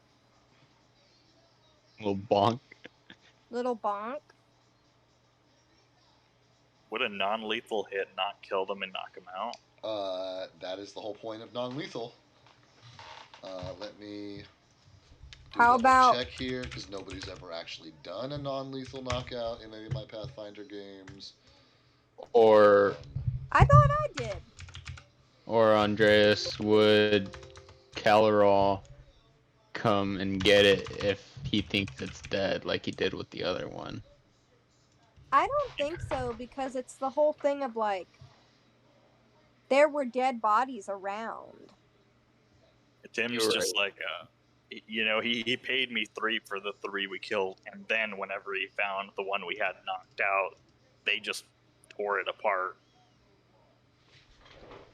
So he knows when they're dead. He didn't know of that one. His goblins found it, and they chose to take it as well. So I think we should be fine. Oh, well, like a pinata.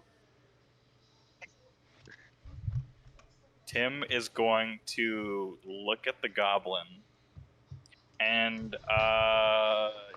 for whatever reason, he's not going to do it. What? And she looks back at you with fucking hate in her eyes, and she's like screaming at you through the gag. Are oh, go ahead. No, it's just like for whatever reason you see Tim you see look at her for a second or two, and he just doesn't do it. Art Okay. will kind of mention like, "Whoa, what are you waiting for?" Tim's just like, Is Oh wait, you go. I think it's best if someone else does it. You know, Corbin has a giant staff, so I think that's probably better. Corbin, you want to do it, baby? And Corbin's like backing up. He's got his like stick out in like a hey batter swing stance, you know. And he's Hey, like, bada, he's like, swing. stand her up, you know. And you guys, you know, Corbin or Mary is like pushing her back like from the backside, and like Art's like holding her by your shoulders at like arm's length away from him, and Corbin just like winds up and wow, and just you guys hear like a super distinct crack as his fucking walking stick just like, I mean, just clobbers her right on the side of the dome. Like you can almost hear her goblin brain rattling around on the force of impact, and she's fucking unconscious. And Corbin's like, yeah, huh? Mary's gonna give him a thumbs up and go, yeah. Kind of asked him. Art's gonna ask Tim like, "Why didn't you want to do it?" Mary's gonna look at him and go, is it because she's a woman? Because that's sexist. She reminds me of someone. All right. Mary's gonna ask, who did she remind you of? Tim's not gonna say. A past lover. Tim is not gonna say. Can Mary do an insight check on Tim? I mean, you can tell. You don't have to. You can tell he's hiding something from you. He's not answering your question. All insight checks do is tell if somebody's being honest or not. You can tell he honestly doesn't want to tell you. Like, no check required. Okay. Mary's gonna look at him and be like, why don't you want to tell us? Do you not trust us? It has nothing to do with trust. What does that have to do with then? I'd rather not go into. Too sensitive. Was it like an subject. old colleague? I will tell you, player-wise, I haven't figured out all the details yet. So you're not even if I were open to saying this, I would not want to. This is a thing of this has not been finished, so you can't say. Also, just I don't think Tim would want to say too, so it works out really well here. And it's all good because if it's your right, Tim, to keep whatever you want secret, however much it bothers your party members. So yeah, Mary's gonna look at him and be like, "I got my eye on you, Tim."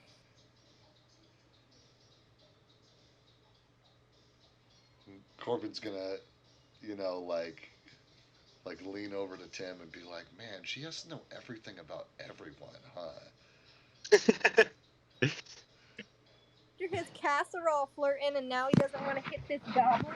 I'm suspicious. For all she knows, he's a double agent. Bro, he set goblins on fire. Why would he be a double agent? Agents do a lot of stuff. We're ready to get up in them cheeks. Tim is going to say, like, it's one thing to kill, it's another thing to knock out and potentially torture. Who's torture? We need to transport. You want to risk her running away? So you're fine with us tying a goblin up, taking her back to Charez and killing her, but knocking her out is where you draw the line? Like I said, this one in particular reminds me of someone I used to know. Somebody that I used to know. I'm sorry. No, you're good. I was thinking the exact same thing. As a DM, I gotta get in every once in a while with a little something. Mary's just gonna be looking at him and be like, "Sure, it does. Okay, we going to Charez or we going back to the camp?" And then Corbin's gonna say, "Or are we gonna charge ahead? These Gundar was going somewhere, right?" If we knocked out this goblin to take her back to Charez, we kind of I don't know how long we got, but she's gonna be knocked out. Definitely a concussion, So, but so we're gonna go. We're gonna go back to Ruinswick without any goblin ears for our job. Won't they think that's kind of weird? We we have can come back. we got a goblin here. We can somewhat prove that we did the job. But Or obviously hear the me goblin out. here. Hear me out. We go to Chara's, her ears off. We kill her. We run the test. We take the ears back to the one people. We come back here. We do more goblin hunting. And we get some coin. Corbin's just gonna kind of shrug, like, I don't. Seems like a lot of travel for the. And then Well, we need to Corbin get like back his to eyes it. like light up. He's like, hey, they had goblin cages back at the camp. We can just dump her off in one of the cages, and then we can do the rest of the thing we have to do here, right? Because she'll be in the cage, right? I don't trust them cages. If Gundar made them, for all we know, they could like pop out of those things whenever they wanted. Tim's just like I mean I got a pretty good arm with woodworking. I can probably check it and make sure that it's good, and if not, make a new one. But who's to stop the people of the woods town from killing her? You know, revenge. Corbin Well, shrugs. Wouldn't we stop that by telling them not to? yeah. Yeah, but we're also probably outnumbered, and I don't think we want to try to kill the woodsman. I mean, they they weren't wanting to come with us to risk their lives. I don't think they would be petty enough to just smash out a Mm, goblin. well, think of it like this. They weren't willing to risk their lives and go out and hunt the goblins down, but you bring one unconscious to them. That's like easy pickings. That's being like, oh, am I going to eat this sandwich or go hunt the deer? If a sandwich appears in front of me, I'm going to eat the sandwich. I think we So, can. like, we're offering her up on a platter in that sense, and then we lose the test subject. Geely seems to be of strong conviction. I think if we bring the case to him, he can give us his word and we'll not kill the goblin. I don't think so. Because then we're going to have to explain everything that happened with Casserole, everything with Chares, and we're taking a really big risk. Say we need it as hostage to tell us information. I don't know. The way he was acting before we left, he might not be in the best mental state. We can bring her back to them. We can tell them we've taken care of Gundar and that we're going to take care of any more goblins that are there, and that feel this like- one is. What I'm Yeah, saying is, why don't we just skip the lumber town and go straight to Charas? We don't have to take her back to the lumber town. We can come back later. Man, I love when my players decide Because what to do next. who knows if they're still going Oh to my be there God. later. Yeah, Oh, we it's took care tasty. of Gundar and his crew, but there's probably more that'll still come by. Why don't pick 'em we off. go? Okay, what about you guys take her to Charas? Mary stops by the lumber town and meets back up with you to let them know Gundar's dead, and they have one more that we're taking over to Charas for not to negotiate, to interrogate her. That way, we don't have any risk of like them being like, "Give us the goblin." So run me through player actually what's happening You in that. okay? Art and you, maybe Corbin. I'll probably take Corbin with me if he wants to go. You and Art go straight to Charas. Mary and Corbin go to the log town thingy, let them know, hey, Gundar is dead. Turns out he was a goblin. His crew is dead. Our team has one of them, which they're going to go interrogate to get more information out of. We wanted to let you know, we're gonna go meet up with them, get the information, and then try to coming from. Then we meet back up with you at Charaz's. The big thing that I am trying to prevent is leaving the lumber town unguarded. The lumber station unguarded, because if we're not there this night and more goblins come and pick them off, then yeah, we got our goblin, but they're still losing people. We could try to convince them to come back to town. we'll try that. Like, do you want you two go to Chariz's, Mary and Corbin try to convince them to come back to town? We're going. Yeah. So split up time. You guys, it doesn't make any sense to split up until after you hit the lumberjack village, the lumber camp. Like you're gonna have to double back through the forest the same direction together, no matter what. I guess it's not technically true. I guess you could blindly make your way northeast through the forest until you pop out somewhere near the main road. But if you want to go back the way you came, then you'll be going back together to where the lumber camp is, and then in theory Mary and Corbin would stay there to start talking with Geely, and the other two would just continue up the lumber road to the lumber trail to the main road between that connects Woodhurst and Runeswick. Okay, you guys good with that? Because I just don't want her to end up staying in the lumber thing, and then it turns into like all of a sudden. While I understand what you guys mean by like they were not wanting to go out and hunt them, when she's sitting there all good and they could kill her or whatever, I don't know how well. I think you guys can try to attempt to argue it, but I don't know how well it's going to actually persuade them being like interrogator when we got like a bunch of angry dudes. Yeah. Because I feel like it's going to be we need to interrogate her back over at this area. No, you don't. This is our business. Leave. You did your job. Well, it felt like what's his I The forgot his leader, name. The leader. the big boss. Yeah. He said he was pretty understanding on us doing our job, He was just like, what did he say earlier? He was like, well, you guys are here to do your job, so do what you gotta do. They Yeah, weren't but really at that point, intrusive. our job was killing goblins, not taking them back to interrogate them. Plus, now that he knows that one of his like men were basically picking off the others, he might be in like a state of screw it, kill them all. Get rid of every goblin you see. And Don't want to Corbin's gonna turn to Mary and say, "You think he's that impulsive? He didn't strike me as that kind of guy." Mary's gonna look at him and be like, "Trust me, in times of mourning, people can be a lot more impulsive than you think."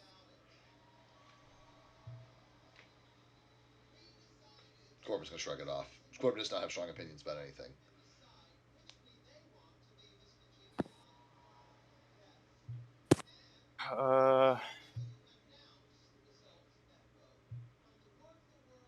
The goblin turns over, back unconscious again. Damn it. Mary's gonna look at him and be like, "We need to decide something now." Assuming bare minimum breaks are taken. Assuming what? Bare minimum like sleep and breaks are taken, rest is taken. How long would it take us to get back from here to Runeswick?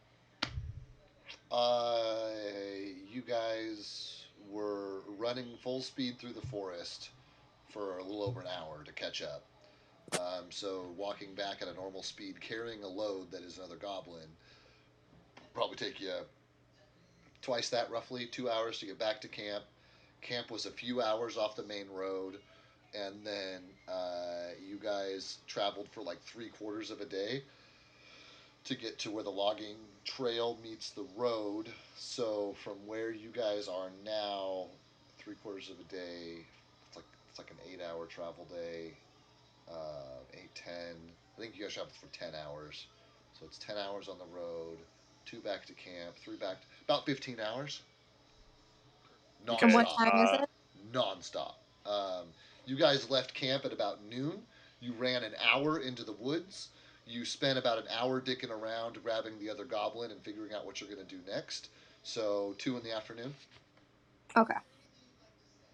Tim's just like,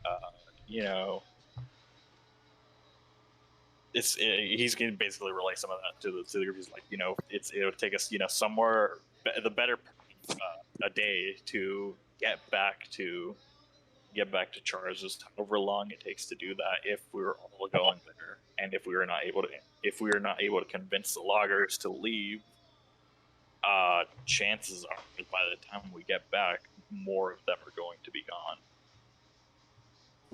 Mary's gonna look at him and be like, "How do you know that, though? The reason they were being picked off was because one of their men was picking them off. It's a lot easier to do if you drug someone, well, because you already are inside the camp and arrested person. It doesn't seem now that we know all this that the goblins were like coming down. They were picking people off from the inside. Either way, we still gotta pass through the woods town. You guys can keep walking. Me and Corbin stop very briefly, try to convince them to come along. If they don't want to, that is their prerogative. Corbin's gonna tilt his head and say, "But somebody disappeared the day last night when we came about this far into the woods. And when we got back in the morning, the person was gone, but all the goblins were still locked up." Doesn't mean Gunter could have been doing whatever he wanted. He could have been giving signals. He could have been doing anything. We can tell them this when we get there, but we need to kind of get there to tell them anything. We'll do that first, since that much we can agree on at the moment. We get there, I think you guys should maybe hide the goblin. Maybe don't walk up with her like a barbecued pig. Sack of taters. Sack of taters. Yeah, probably don't walk with her like a sack of taters and be like, "Hi, guys. We got goblin." And Art is still carrying this goblin, is that correct? Yes. Cool. Just want to make sure I got track of who's carrying her. Okay, are we going on our journey? Yeah. With a sack of taters? Okay, a couple hours later, so about 4 in the afternoon, you guys are just outside the. You guys are about to approach the edge of the tree line near the logging camp. Can I ask a quick question? How is Art's face looking with that makeup? Oh, it's a mess. Oh. Like sweat, blood, smeared. Like Oh. it's I'm not- a mess. I'm not pretty anymore. Not anymore. Oh my god, it's our Daniel, that's like that one Toddlers and Tiaras clip where it's like, "Do you not think I'm beautiful? I'm always beautiful." Toddlers and tiaras, two things that should never come together. Okay, you guys are in the tree line right outside the logging camp. I'll load the logging camp. Actually, I'm going to save this map because I want to recycle it because this was super cool. What would you guys call this? It's like a river. It's like a forest river. Forest River, probably. Yeah. Forest River Tree Bridge. Tree bridge. That's a good. Okay. Because if my other campaign finds himself on a forest river, or you guys find yourself there, forest river tree bridge. Sweet. Okay, cool. Then logging camp. Means all the clones are gone. So bang. You guys are over here right now, but you're actually over here, and Screw Gundar. let me find Still. my goblin bag with. It was a different goblin, but there's your goblin. We were what we got. Okay, you have your goblin, but like I said, you guys are at the tree line. You are specifically not in the camp because there was some. You weren't sure if you wanted to take the goblin openly with you or not. So now is the time to make that decision. Mary's gonna look at Tim and be like, "Do you really want to risk our one chance?"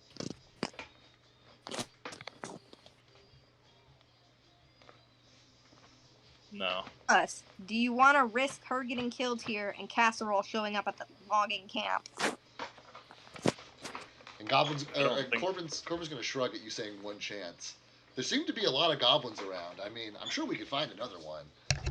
Yeah, Corbin, but this is a really good opportunity. And this is going to be a pain in the ass to try to get another opportunity like this where we find one that's not dead. Gonna look at Tim and wait for a response. While he's just gonna be like, while I don't think they'll kill her, it probably won't help matters. So I'll just stay in the tree line with them. Okay. Corbin, you want to come with me? Sure. Oh. Okay. Oh. It'll be fine. You can do this, Dave. I'm not moving anything, so. It's me. Oh. You do your thing. I'll work on this. Okay. I guess Mary and Corbin are gonna just start waddling. Jump on the pony over to the dudes.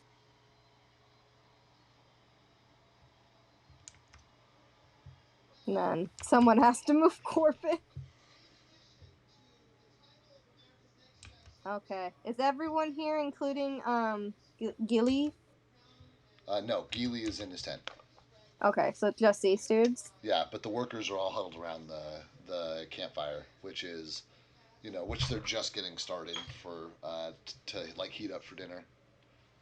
Gonna go, excuse me, to get their attention. Then one of them's gonna turn, huh? Oh, what's going on? And, like, look at you. You look a little rough. You look a little rough. Did you find him? Yep, we found him. Well, Gundar was a goblin disguised as a human. He's dead. And the lizard folk turns to the lumberjack in plaid and like holds out his palm, and the lumberjack in plaid like pulls out a gold coin and like places it in the lizard folk's hand, who like closes it and like tucks it away, and it all happens wordlessly.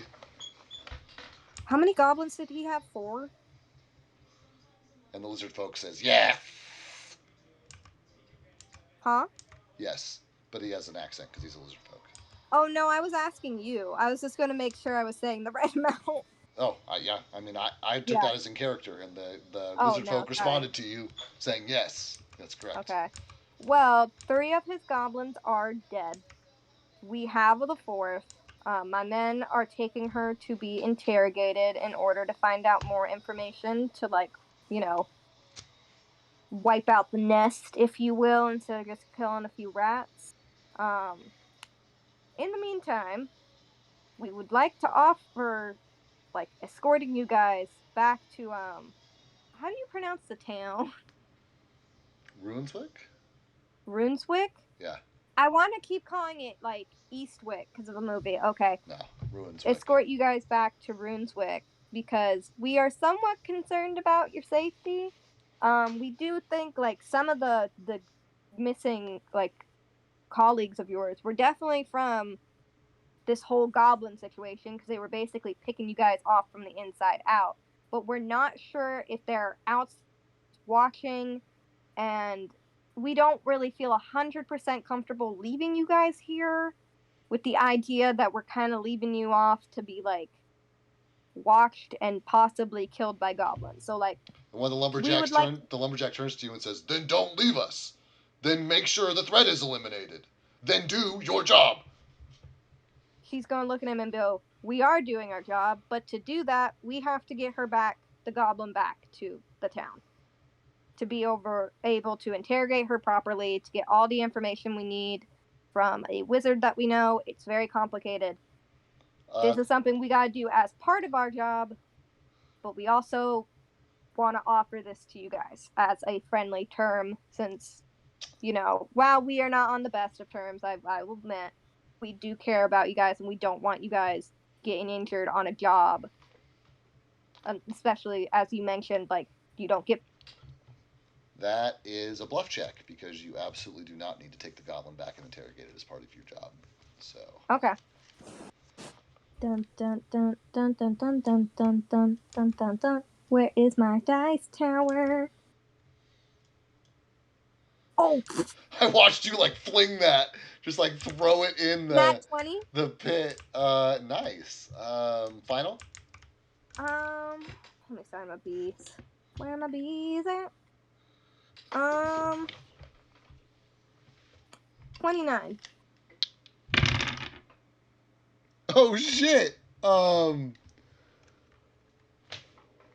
Yeah, Why are you shitting? because one of my dudes also rolled a nat 20, and the other one rolled a 19. So, like, the lizard folk pretty much accepts your answer. The two humans like look at you and say, "That doesn't sound right." Like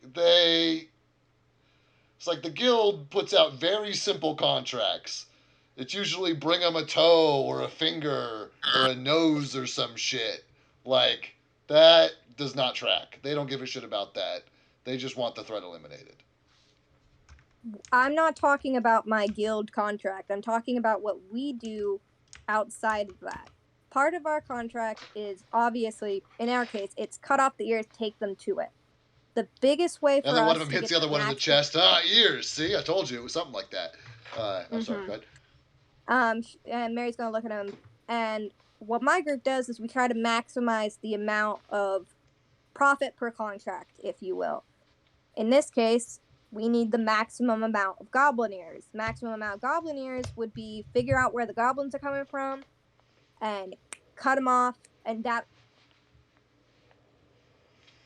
on repeat that kind of process. The It's difficult to necessarily track where they are because of, going out into the woods. You're not guaranteed that you're going to find where the goblins are. You might find a few here and there. So we have a wizard named Charez who, in town, who can do magic and stuff, and we are going to take her there, torture the information out of her, kill her, cut off her ears, that kind of thing.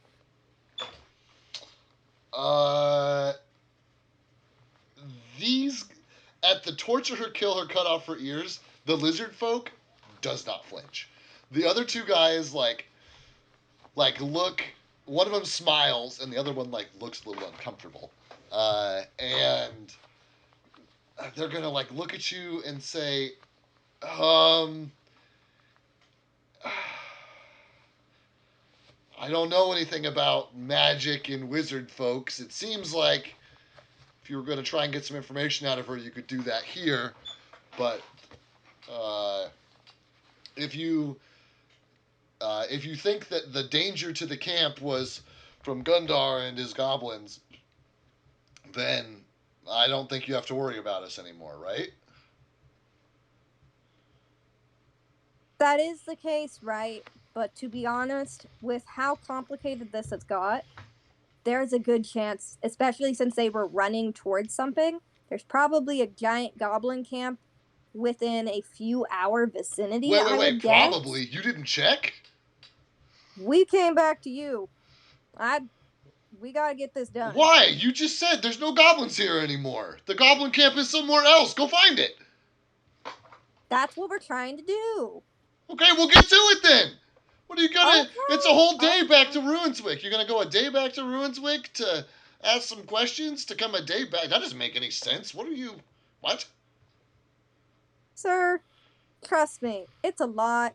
I don't want to explain it, but this is just how we work. It's the most effective way.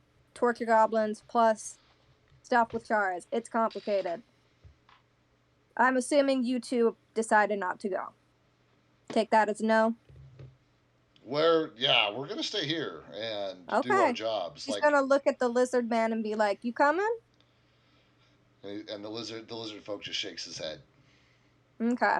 I'm gonna check on your guys' boss. We're gonna head out in just a minute.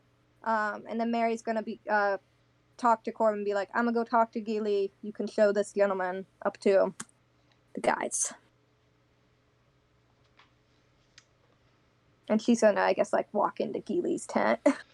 She walks into Gili's tent and is immediately struck by the smell of dwarvish ale.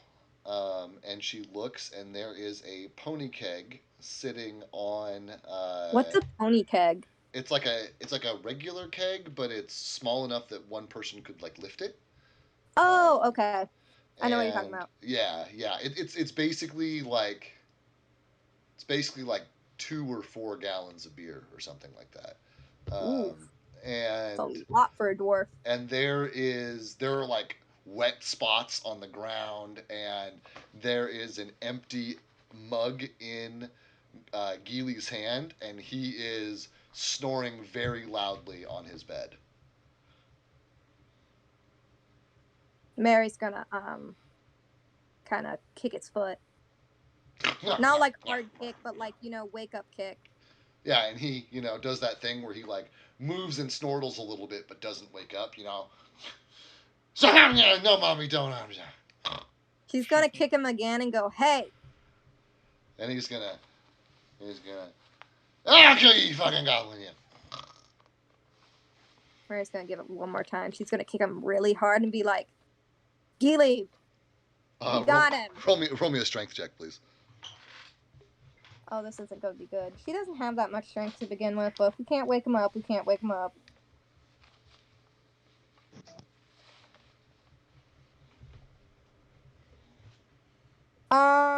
15?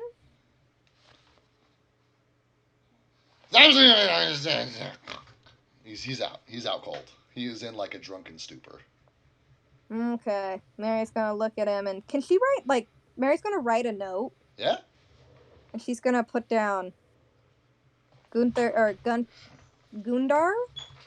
Gundar. That was his name. Yeah. Gundar and his goblins are dead. We are taking one of his goblins back to Brunswick for interrogation by a wizard friend named Charas. We will be returning shortly.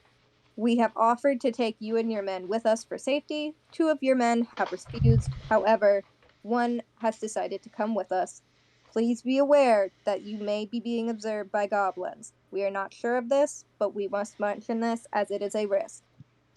We will be back within a day. To clarify, I don't think anybody agreed to come with you. The lizard folk did. No, he shook his head no. I thought you said he said yes. No, I just said he shook his head. You assumed I meant shook his head up and down. I assumed I meant shook his head side to side. He shook his head side to side. No, I thought you said, like, earlier we had convinced him and he was like, okay, we'll go. Because of the bluff check? No.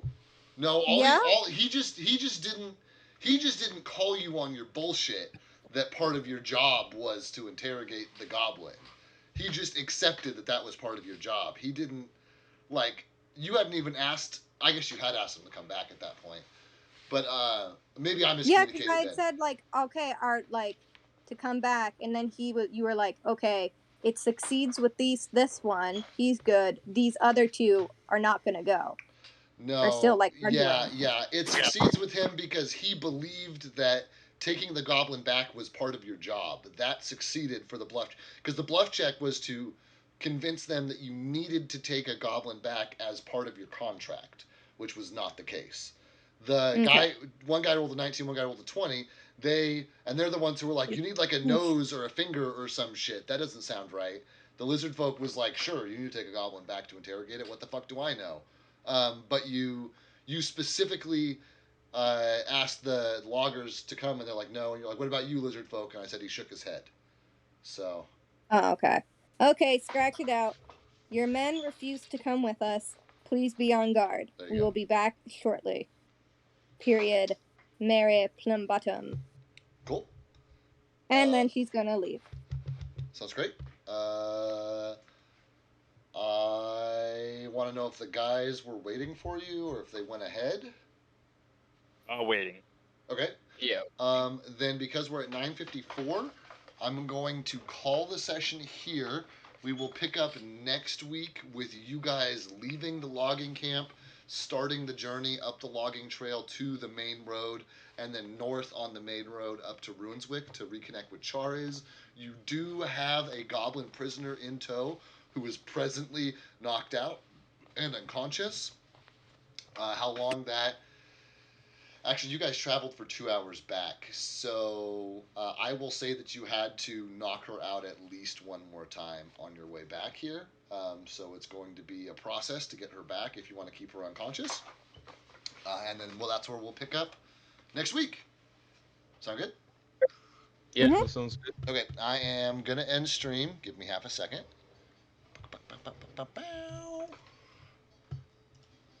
All right, guys. Thanks for playing. Thanks for watching, and we'll be back next week, and we will see how these Jagaloons do. Later.